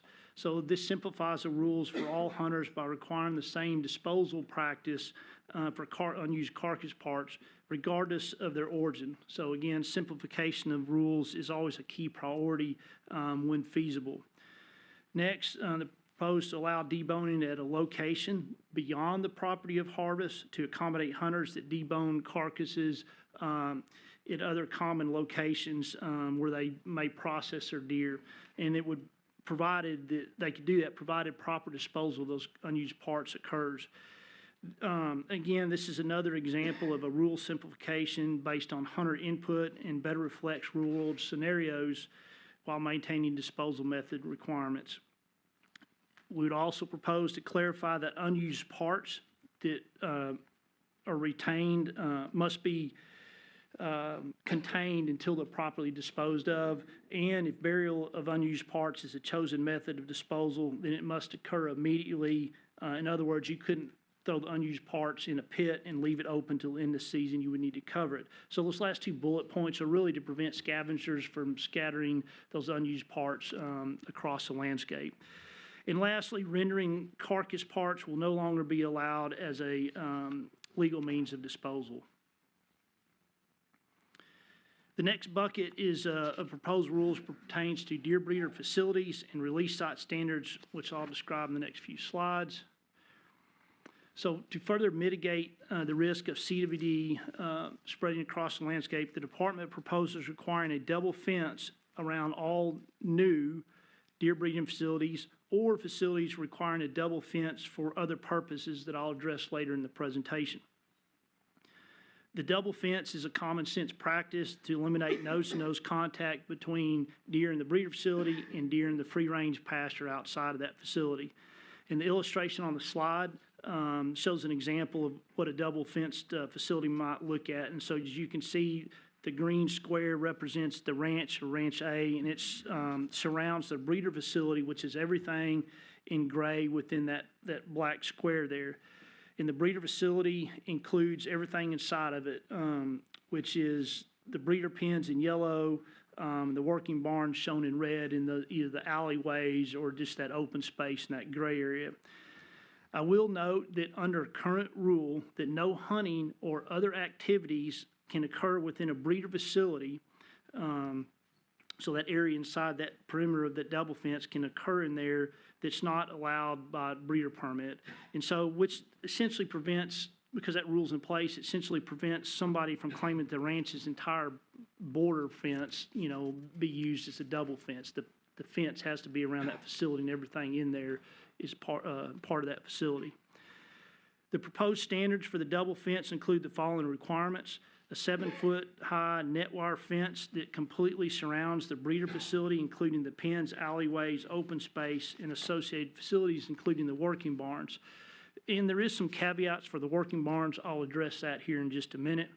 And the breeder facility perimeter fence, so that double fence, must be at least 5 feet from any pen or structure within the permitted breeding facility that could hold deer, again, to prevent that nose-to-nose contact. So additionally, we propose that no food or water can be in the open area outside of the pens and the working barn. So no food or water in those pens or in the working barn, and it can't be, in that gray area, that buffer area referred to that we're referring to there. Additionally, the buffer area may be used for moving deer between pens, provided someone is present and actively moving those deer from pen to pen down the alleyway, and no animals may be held or kept in the buffer area. In other words, we don't want deer sitting in that buffer area for a day, 2 days, 3 days, where they could potentially have nose-to-nose contact with deer outside of that. Additionally, non-susceptible species may be handled in the working barns, but cannot be commingled with breeder deer in that facility. For existing facilities, non-susceptible species may be moved down an alleyway or through that buffer area on the screen directly to the working barn to temporarily handle those non-susceptible species. Language clarifying that the non-susceptible species may access the working barn through an alleyway or that open space was inadvertently left out of the proposal that was published in the Register. Therefore, staff are recommending adding that clarifying language at time of adoption. It would just state that you can move those deer down the alleyway, non-susceptible species down the alleyway for existing facilities. And then all new breeder facilities that want to work non-susceptible species in a working barn would be required to have a way for those non-susceptible species to access the working barn externally, so to the pens, and not have to go through an alleyway to the working barn that's part of that permitted facility. And lastly, there's no maximum distance between the double fence or that perimeter fence of the breeder facility to the pens, which would allow for future expansion of existing facilities and provide for different distance scenarios that may exist for breeder facilities that are already double fenced, because some of them might be 10 feet or 100 feet, and so we just need to be able to accommodate those. After the November commission meeting, additional feedback was received regarding the double fence in relation to a working barn. Specifically, some breeder facility owners recommended the proposal be modified to accommodate scenarios where the working barn would serve as part of that double fence, so to speak, and rather than being fully enclosed within it as described in the November proposal or on the illustration I just provided on the previous slide. And so to address this request, the proposal was modified slightly to allow working barns to serve as part of that double fence, provided the double fence itself abuts the working barn, and then the working barn is secured when not in use to prevent access by animals outside of that breeder facility. These adjustments ensure the working barn can function effectively while still meeting the intent of the rule to prevent that nose-to-nose contact between deer in the facility and free-range deer in the pasture. And just the photo on the slide provides an example of this configuration. You can see the double fence abuts the working barn, and then it would be secured if it's not in use. And again, lastly, we acknowledge that there was needs to be some clarification to the rule language that was not explicitly stated in the proposal that went to the Register. So again, we recommend a minor modification to that language to address this at the time of adoption. The department has also identified concerns with scenarios where two distinct permitted deer breeding facilities share a single working barn, as illustrated on the slide. Sharing working barns poses a risk of disease transmission and due to potential environmental contamination within that shared working barn. So in this example, if facility 2 has a positive deer, which is shown in red, and that deer and other deer were handled in that working barn, then prions from that positive deer could have been shed in that working barn, potentially exposing any deer from facility 1 that may also be handled in that working barn. In such cases, if one facility is a confirmed positive, then both facilities would be placed under a quarantine and treated as a single epidemiological facility due to that shared exposure. Due to the risk of exposure, the department proposes amendments to deer breeder facility standards to require all working barns and other facilities be exclusive to a single permitted breeder facility and prohibit the shared use between of the working barn between separate permitted deer breeder facilities. Again, the measures intended to prevent disease transmission and minimize the occurrence of potential epi-linked facilities. Under current rules, 2 distinct permitted breeder facilities can be fence line adjacent as illustrated on the diagram on the slide. Again, these arrangements pose significant exposure risks through that nose-to-nose contact, shared equipment, or environmental contamination, again, resulting in both facilities considered as a single facility from epidemiological disease management perspective. And again, for instance, if Facility 2, which is in orange, has a positive deer noted in red, there's a high likelihood of exposure between deer in the 2 facilities through either direct nose-to-nose contact with contaminated surfaces, and in such cases, both facilities, again, would be placed under quarantine due to potential exposure to the positive deer or trace deer moving between those facilities or just being fence line adjacent. This is just a bad business practice for 2 distinct permitted facilities to share common fence lines and create unnecessary disease transmission risk. So the department proposes to require distinct permitted breeder facilities to be separated by a minimum of 10 feet. Again, this is to prevent nose-to-nose contact between those facilities, reduce the potential for disease transmission, and to prevent both facilities from being locked down because of a trace or CVD positive detection in one facility or the other. The department is also proposing rules that would stipulate the enforcement of visible identification requirements as currently outlined in the statute for all breeder deer.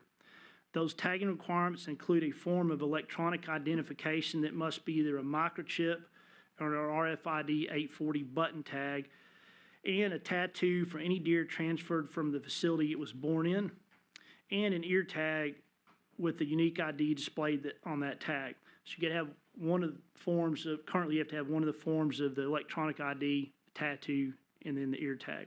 And that illustration of those photos show the examples of those particular identification methods. The released breeder deer with visible identification would aid in accelerating the speed in which epidemiological trace scenarios or investigations can be cleared by locating and testing those animals in the pasture if they're available. Further, it provides neighboring landowners greater assurances that if escaped animals can be more easily identified on their property. And inclusion of visible ID on released deer has been and continues to be a contentious issue among stakeholders, obviously. And the department has continued to work with groups to build consensus as it pertains to this topic. Next, the department is proposing a requirement for new breeder facilities and newly registered release sites following the effective date of this rule should it be adopted. And that's to have a fence inspection completed by facility inspector or pen inspector to verify that the breeder facilities meet the double fence standards that we just talked about, and that all new release sites meet the fencing standards as required in rule. And again, for release sites, those standards would be a 7-foot fence of welded mesh wire or chain link fence capable of retaining those released deer. The fence inspectors would meet the same standards required by current rules for persons conducting deer breeder facility inspections for new deer breeder pens and applications. And currently, we have about 65 of those facility inspectors that handle that right now. The next bucket that I'll discuss pertains to proximity rules for live animal movement. So if zones are removed, the department must establish rules to manage the movement of live animals within a specified distance of a free-range CVD detection. In other words, that high-risk area there. Currently, deer breeder facilities within containment zones are limited to releasing deer on release sites within that containment zone as illustrated on the slide. And so that red circle is the containment zone, the blue rectangle is the breeder facility, and the yellow arrow signifies the release of deer to a release site within that containment zone. That's how that currently works. Over the last year, the department has received requests to provide provisions to allow deer breeders within a containment zone to move deer to release sites or other breeder facilities outside of a containment zone. So in other words, statewide movement for those facilities.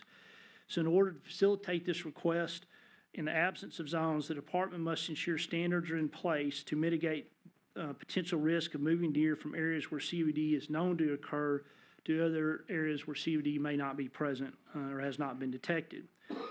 Currently, the size of containment zone boundaries is based on the average dispersal distance of a 1.5-year-old buck. For whitetails, that's about 5 miles, and then 25 miles for mule deer. So the next few slides will describe proposed rules for deer breeders to move deer within or beyond that distance of 5 miles or 25 miles for the free-range positive, 5 miles for whitetail or susceptible species such as elk or cyca deer, 25 miles for mule deer. And so I just put this up here so the proximity rules I should discuss will be considered in the context of those distances, and that gives you, the map on the slide gives you an illustration of kind of the scale of what that might look like in comparison to each other. For a deer breeder facility within 5 or 25 miles of a free-range CBD detection, that facility can release deer to an adjacent release site or any release site that's authorized to receive deer within that 5 or 25-mile distance of free-range detection. No additional requirements outside the current rules governing movement qualified status are necessary. And so essentially that diagram just illustrates that a breeder deer in that breeder facility on Ranch A can either be released onto the Ranch A itself on that adjacent release site or to the other release site within that proximity distance, the free range detection. Again, no additional requirements. It's business as usual as long as they're movement qualified. In this scenario, assuming a deer breeder is located within that proximity distance of a free range detection, is movement qualified at the time that detection occurs in the free range, that facility may transfer deer outside of the proximity area to other breeder facilities or release sites. Again, so we're talking about transferring stuff statewide here. That breeder facility has been double fenced for at least 1 year prior to the detection in the free range, and using those double fence standards I just described earlier. And the facility has completed one whole herd antemortem test, a live animal test, which may be initiated immediately upon detection of that free range detection, because that double fence has been in place for up to a year or more.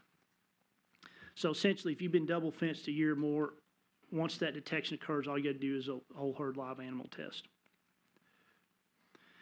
Likewise, for facilities that have been double fenced for less than 1 year prior to detection and would like to be qualified to move deer outside of that proximity area, so again, statewide, that facility must wait 1 year following the date of completion of the double fence to conduct a whole herd test, wait another year after completing the whole herd test to be able to move deer and be movement qualified at the time they're able to move those deer. And I'll just note that each individual deer to be transferred will have to be antemortem tested prior to movement. So after they met their 1 year waiting period after that initial whole herd test, it's just business as usual. We'll have to conduct a antemortem test on that deer before it moves.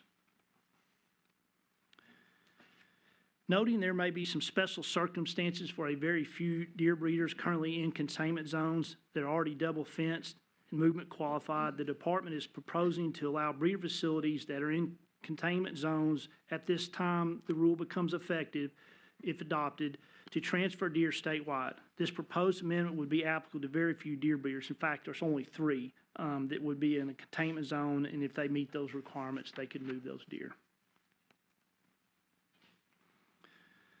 Currently, the department is required to issue deer breeder permits per statute, but the current CWD zone rules permit those facilities to hold 0 deer. The department is proposing to issue new deer breeder permits to applicants within this proximity distance of a free range detection as required by statute, and allow for them to hold and move deer provided certain requirements are met. In order to possess and move deer, the applicant would need to have a site assessment completed to determine the possible exposure of CWD prions at that site where the pens are built using a department-approved methodology. And that might be something like RT-Quick or PMCA, these amplification techniques that we might be able to sample environment, or it could be other new technologies that are emerging, or maybe even just a significant amount of testing on there, something to give us confidence that the disease is not out, that the prions are not on that site where that pen is to be built. And the applicant would also need to submit a facility diagram prior to creation of the new pens, and the facility would need to be double fenced if it's approved. And so for new facilities that only intend to release deer within that 5 or 25-mile proximity distance, they would only need to meet the current movement qualified standards, so no additional changes. Basically, they're releasing into that same area. For those breeder facilities that would like to move deer statewide, so again, beyond that proximity distance, they would have to comply with the following standards, which include all deer must have a 20-month residency for a period of 3 years beginning after the first introduction of deer in the new facility. Then after that 3-year period, the residence requirements may be waived, or the department may prescribe additional surveillance to assess disease risk prior to removing the 20-month residence requirement. So deer to be moved during that residency requirement must have an antemortem test after the residency requirement is met and prior to movement. Is again, or just a reminder, all new deer coming into this new facility are going to have an antemortem not detected test coming into the facility. So we're just, the residency requirements are to give us confidence the disease wasn't there and able to detect that after that 20-month residency. We're also proposing to prohibit the expansion of existing breeder facilities within the proximity distance talked about to prevent potential exposure of deer to contaminated environments. And so if you have an existing pen, what we're saying is just you can't grow that pen bigger just because now you're exposing deer in your facility to dirt outside of it that could potentially be exposed to prions. The proposal would allow formerly closed facilities that are reopened to meet the same standards for a new facility that I just mentioned. And lastly, we would propose that new facilities on positive properties will be permitted for 0 deer unless determined by the department that CWD is no longer present. Just common sense practice. If this is a positive property, then permit the facility, but to hold 0 deer. The department also proposes to allow for the issuance of deer management permits on properties within the proximity distance, provided that that landowner submits not detected CWD tests for 100% of hunter harvested deer up to a maximum of 15 deer during the season for which the DMP is issued. If no harvest occurs in that season, the permittee must submit 15 not detected tests prior to issuance of a new deer management permit in subsequent seasons. Additionally, if tests are missed during the season, for example, I harvest 10 deer but only tested 5, then a new DMP permit wouldn't be issued until the balance of those tests are made up after some subsequent date. The landowner would also be required to submit a harvest log to the department just so we can match up harvest and testing requirements. And lastly, the proposal would prohibit the issuance of deer management permits on epi-linked or trace release sites. The next bucket of, the next category I'll be discussing pertains to proposals regarding CWD positive breeder facilities. Before moving on to proposal, again, I want to take a few minutes to walk through the diagram that illustrates some of the common examples and terminologies used to describe breeder facilities or release sites that are connected to CWD positive facilities. We went over this in November, but I think it's good to refresh for everybody as well as the audience. And so I'll refer to some of these terms and examples in the next few slides regarding the next few proposals. So starting in the upper left, you have Facility 1. This is referred to as a trace-in breeder facility because that facility sent deer to a positive facility within the 5-year period prior to detection in the positive facility, which is Facility 2. The deer in blue represent trace-in deer and were sent from Facility 1 to Facility 2. The trace-in deer could be the source of CWD introduction into Facility 2 and are of interest from an epidemiological investigation perspective. Facility 2 is a positive facility. Again, the positive deer is denoted in red. And the positive facility, in this example, could have sent deer to another breeding facility or a release site within that 5-year period prior to detection in the positive facility. So those facilities are referred to as trace-out breeder facilities, again, Facility 3, or a trace-out release site, which is the Ranch A. The yellow deer are trace-out deer and are deer from the positive facility Number two, that were transferred to facility 3 or the release site and were possibly exposed while in the positive facility. So in some instances, these trace deer sent out to release site are not available for testing for a lot of reasons, including harvest. They died out there, you just can't find them, or just unable to find them in the pasture in general. Traces, both trace in and trace out, are also referred as epidemiologically linked or epi-linked when referring to specific deer or facilities I just described. So I hope that diagram provides some explanation of what I'll talk about in the next few proposals. So these proposed amendments pertain to risk mitigation for positive breeding facilities. And first is a requirement to euthanize and postmortem test all trace-in deer in a positive facilities within 7 days of confirmation. This will be a tremendous help in freeing up trace-in breeder facilities that would otherwise become not movement qualified because the trace deer they sent to the positive facility has not been removed and tested. So in some instances, these trace-in breeder facilities remain not movement qualified for months because the trace deer remain alive in that positive facility. So they're holding there, they're tying up the trace-in facility. And it's not until that positive facility euthanizes and tests those deer and returns a not detected result that we can clear up those trace-in facilities. Second, in order to expedite an epidemiological review of positive facilities, the department proposes those positive facilities submit a pen-by-pen inventory within 14 days of confirmation, including the location of the positive pen. And third, movement between pens in the facility would be prohibited unless authorized by the department. And again, this would help prevent unnecessary exposure and potential spread to other deer in that facility and hopefully offer some flexibility and options moving forward for that particular facility. And lastly, the department proposes that positive facilities must sign a herd plan within 6 months of detection or agree to depopulation. The intent behind this proposal is to expedite CWD mitigation measures through a herd plan. Those facilities that choose an option that does not include depopulation will be required to double fence their facility by the time they satisfactorily complete the herd plan removal of the quarantine. Again, by trying to usher in this expedited herd plan signing or some path forward, it allows some flexibility and hopefully options. So the disease isn't sitting there and cooking the pen, creating bigger problems, but we have options for folks if they choose to try to mitigate this disease quicker. The last bucket of proposals pertains to epi-link breeder facilities. And again, these are trace-in or trace-out facilities I was referring to in the earlier diagram.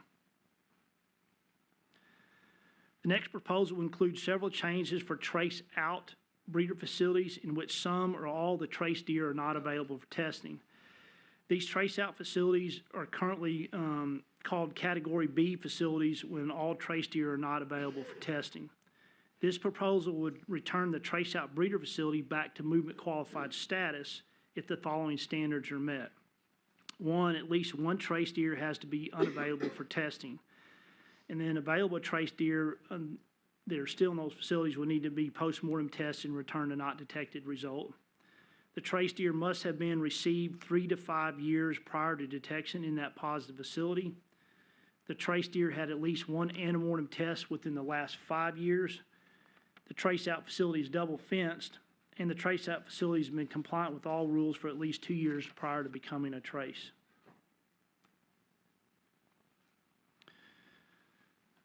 The proposed amendment on this slide will allow for trace-out breeder facilities in that 0 to 3 year trace period to be returned to movement qualified status and to have that trace designation removed if the following standards are met.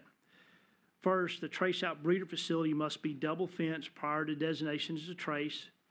The facility must achieve 25% annual testing for at least 2 years prior to designation of the trace and using a combination of postmortem and antemortem test. The breeder facility must be in compliance with the breeder permit rules for 2 years prior to being designated as a trace. And the trace-in facility must have 20-month residency in the trace-out facility and have antemortem rectal test that occurs after that residency requirement is met. So this kind of concludes the proposals that we went over. But I do want to note something. During the last commission meeting, I think several of you and some others had questions about penalties associated with the violations of certain rules with this proposal. And Joe, just for clarification, penalties are set by statute, and the vast majority of violations of TPWD regulations will be a Class C misdemeanor.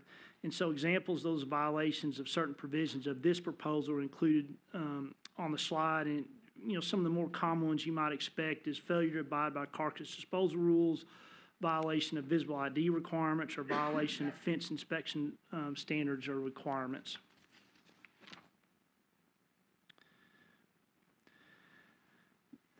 Next, I'll review the public comment and feedback we've received from the various groups about the proposal. And the department, again, has presented this proposal to various advisory committees and received the feedback from each of these groups. The CBD task force was supportive of the proposed change to remove CBD zones and proposal pertaining to carcass disposal rules, the double fencing of new breeder facilities, separation of distinct permitted breed facilities, and no shared working barns, the requirements of CBD positive breeding facilities that were proposed, and there were varying perspectives in support or opposition of certain proximity rule requirements, including concerns of the whole herd test requirements for facilities that have been double fenced greater than 1 year to be able to move deer, or having to whole herd test for large herds, and some suggested that percentage of the herd be tested.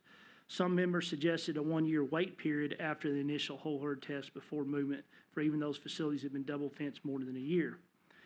There was also some disagreement on visible ID requirements. Some supported the requirements a means to identify trace deer on release sites, the ability of the neighbors to identify deer should escape that release site.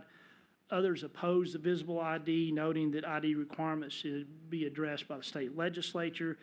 It should be the choice of the release site owner whether the visible ID is retained, and noting that breeder deer have been tested prior to release, and many have already released deer with visible ID as a common practice, so it shouldn't be necessary to change. Some also had concerns with the possible risk regarding curtailing Category B trace status for certain facilities. Similar to the CBD task force, the Whitetail Deer Advisory Committee was supportive of the removal of CBD zones and proposals pertaining to carcass disposal rules, double fencing, new breeder facilities, separation of distinct permitted breeder facilities, no shared working barns, and requirements for CBD positive breeder facilities. I will note that the Whitetail Deer Advisory Committee had recommended that breeder pen maximum size of 100 acres be reduced to something much smaller, which should help to aid in recovery and testing mortalities in the pen and accounting for deer inventories. It's a great recommendation, but that would require statutory change in the legislature, but I did want to make the commission aware of that. There was mixed support and opposition for several of the proposed changes. Again, the visible ID for some of the same reasons I mentioned for the CBD task force. And there was also some discussion concerning the retention rates of the ear tags and possibly being dislodged after release. And then a better option might be a minimum standard, at least a choice of an RFID button tag as a visible ID. Additionally, there were discussions and suggestions in the Whitetail Deer Advisory Committee that tattoos be required in fawns by March 31 following their birth year to enhance tattoo quality and ultimately readability and retention. However, the tag size requirements for RFID button tags and date tattoos need to be in place will be statutory changes to be handled at the legislature. Again, just wanted to keep you all apprised of the discussions. There was also disagreement with the proposed release site fence inspection. Several noted the concerns for the cost burden to release sites and landowners. Some were concerned that we could have a bottleneck with a limited number of fence inspectors. And others noted that the TWIM system, which we use to register release sites, already requires acknowledgement of fence requirements by release site owners. Therefore, this is needed. But others, on the other hand, noted the need for fence inspections to address fraudulent scenarios where landowners may create a fictitious release site or registered release site that's not completely fenced. There was also some opposition to the proximity rule requirements for breeder facilities been in fence greater than 1 year and having to whole herd test. Again, some suggested custom evaluations for facilities, especially those large facilities with lots of deer in there where they have a significant past testing history. Could that be considered? Lastly, there was recommendations from many on the committee to remove the requirement of prohibiting DMP within that proximity distance from trace out proximity distance from a free range detection or a trace out. And as noted, the department did include the proposal to allow DMPs within that proximity distance of free range detection. The department also met with the Private Lands Advisory Committee in October and November to discuss the proposal. Although not unanimous, a consensus was reached among the majority of the members of the Private Lands Advisory Committee. And a letter was provided to this commission and the department noting the PLAC's support for elimination of the zones, development rules minimize the impacts of CBD detection on neighboring landowners, and mitigating the risk of disease spread. So key elements from the letter include support for visible ID, support for release site fence inspections, with the suggestion to require fence inspections prior to any release and suggestion to require a mandatory release site testing. Those signing on the letter had additional concerns regarding the movement of deer in proximity to CBD detections and the curtailment of Category B trace status. Several other individual members that did not sign the letter or abstain from comment had concerns with the portion of the proposal about costs associated with fence inspection for release sites and other impacts on deer breeders or release sites. And so to date, we received a lot of comment. I think it's up to 1,800 as of a few hours ago, although the slide may not reflect that. Anyway, we've had about 15% support the proposal, 85% that disagree completely or with specific items in the proposal.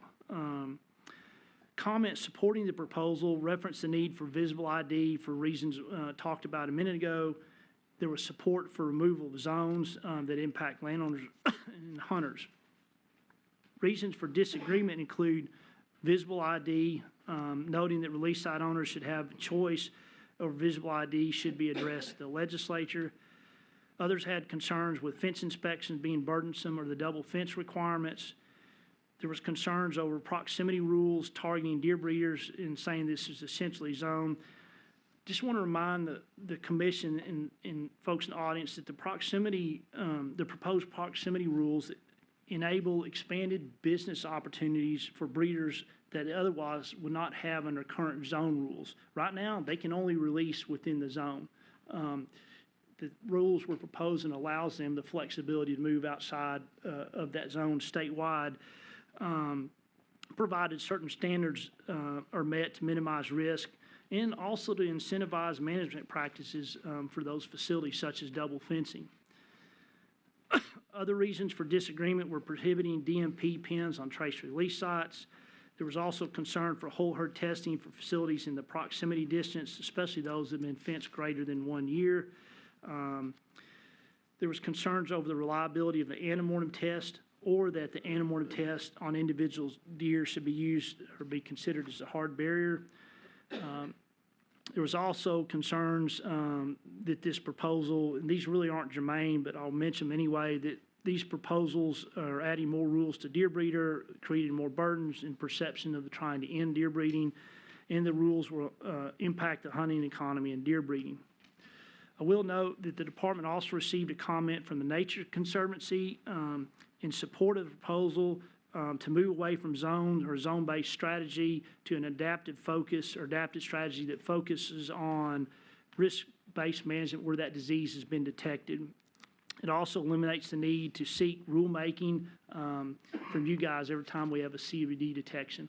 I also note that we received a letter from Representative Drew Darby this morning. I believe you have a copy of that. He's supportive of the rules, and it's something that he asked the department to look into and try to accomplish back at our meetings in Coleman County.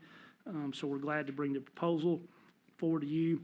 The department has received letters from the Texas chapter of the Wildlife Society who are generally supportive of the proposal, but offer cautious concern regarding proposed rules that would allow movement of breeder deer from facilities within the proximity of a free-range detection.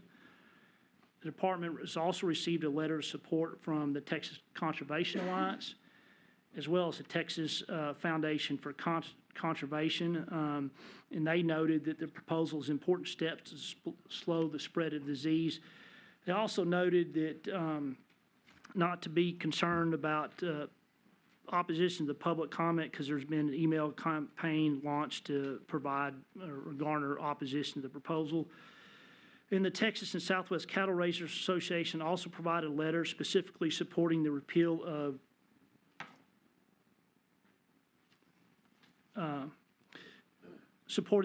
the zones as a step in the right direction. It also ensures a more targeted and science-based approach to CBD management. And they were also supportive of the carcass disposal rules and the visible ID.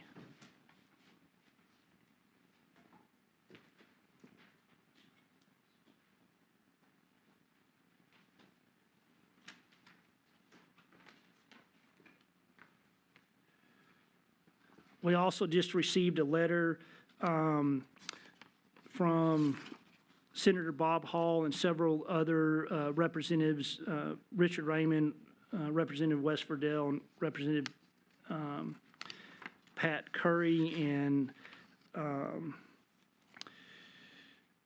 without reading it, I'm assuming there's some concerns about this, the rule package, and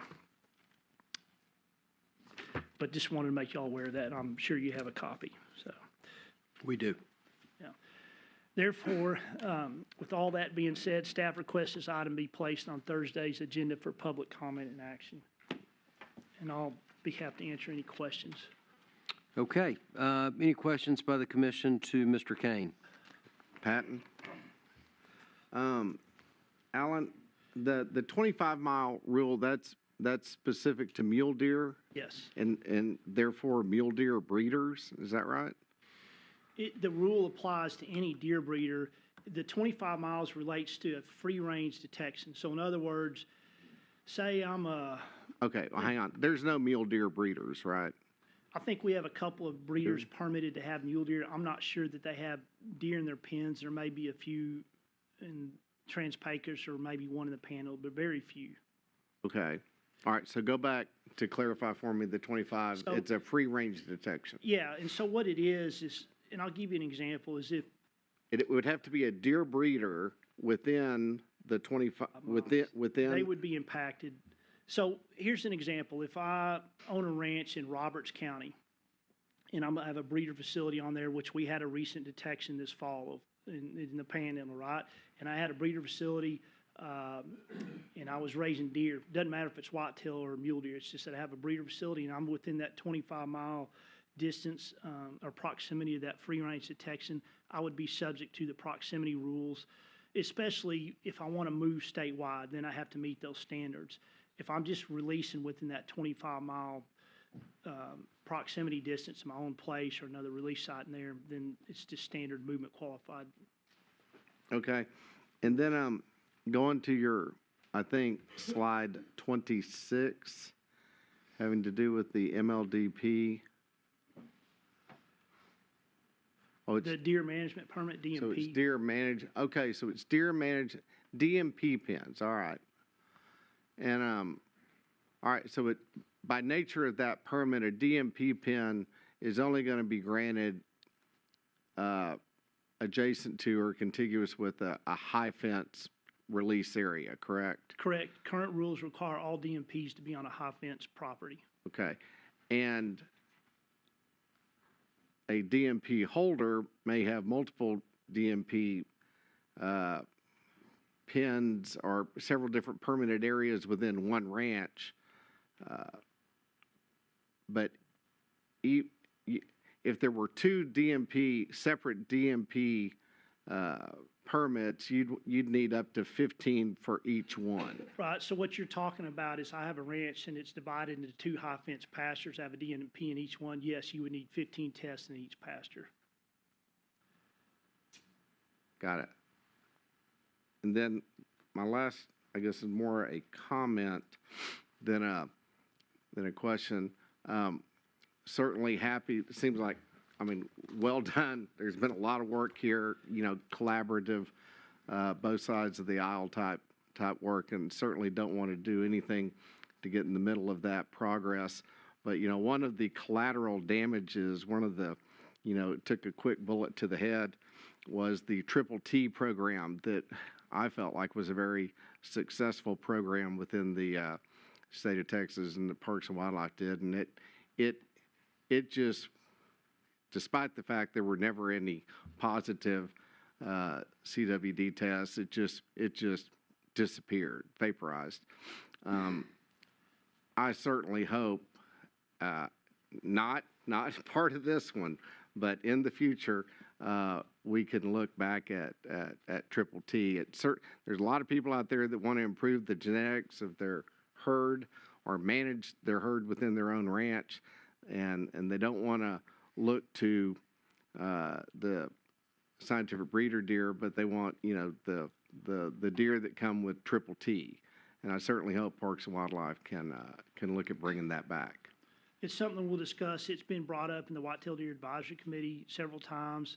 And then to your point, I'm hearing lots of landowners. So obviously there have to be some standards in place, but it's something we can start to investigate and figure out how to deal with that. So. Other questions? Commissioner Bell, just a comment.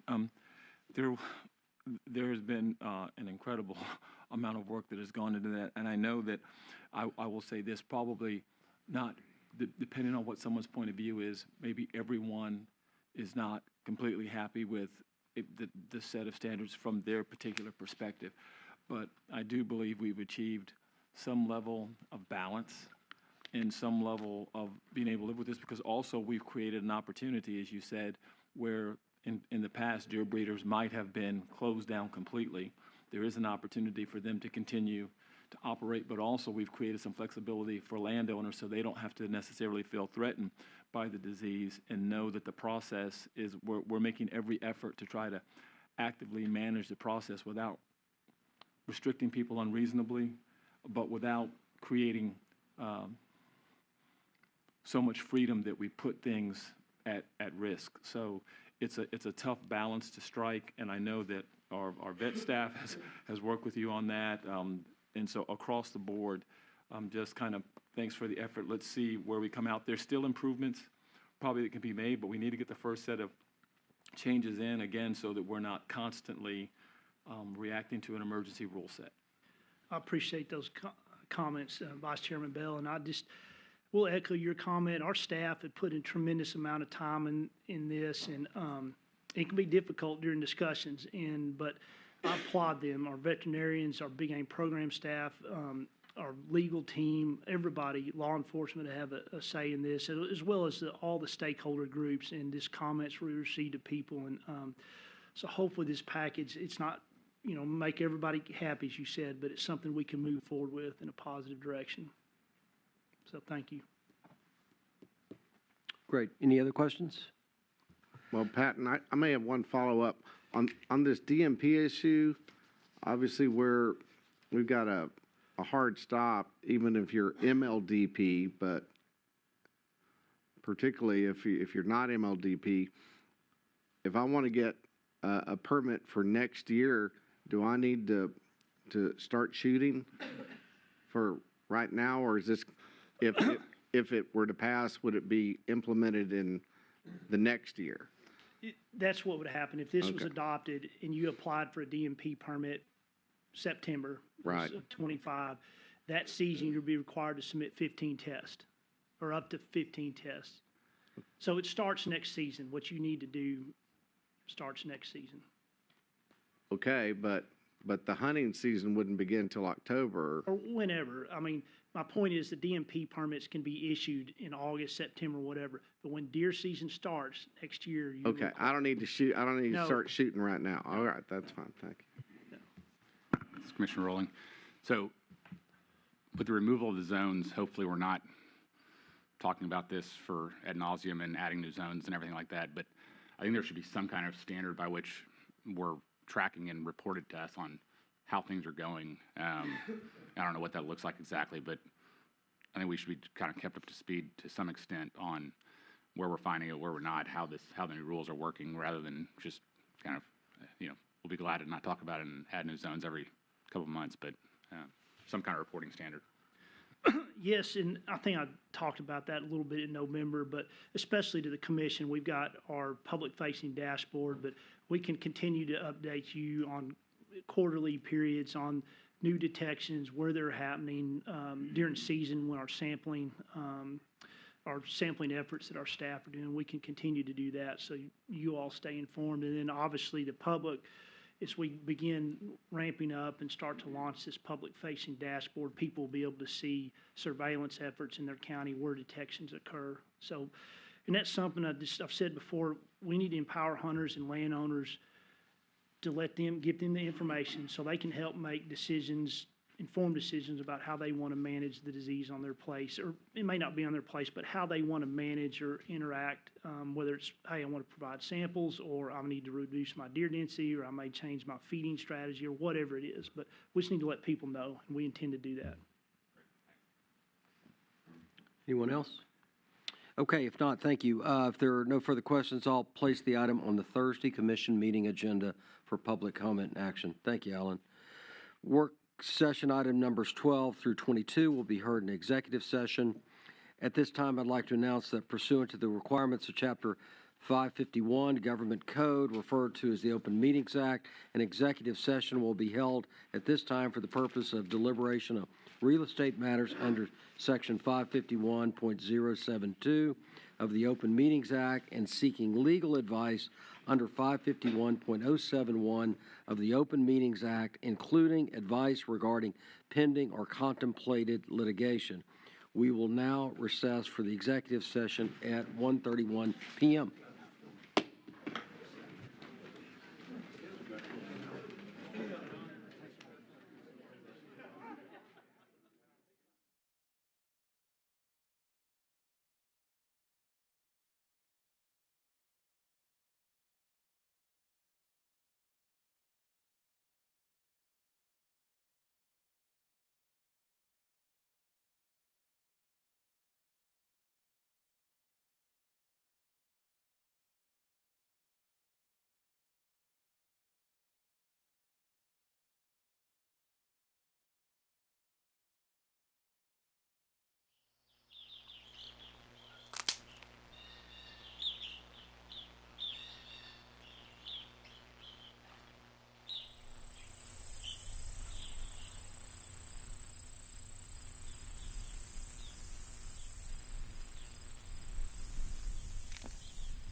Okay, we'll now reconvene the work session on January 22nd, 2025 at 3:36 p.m.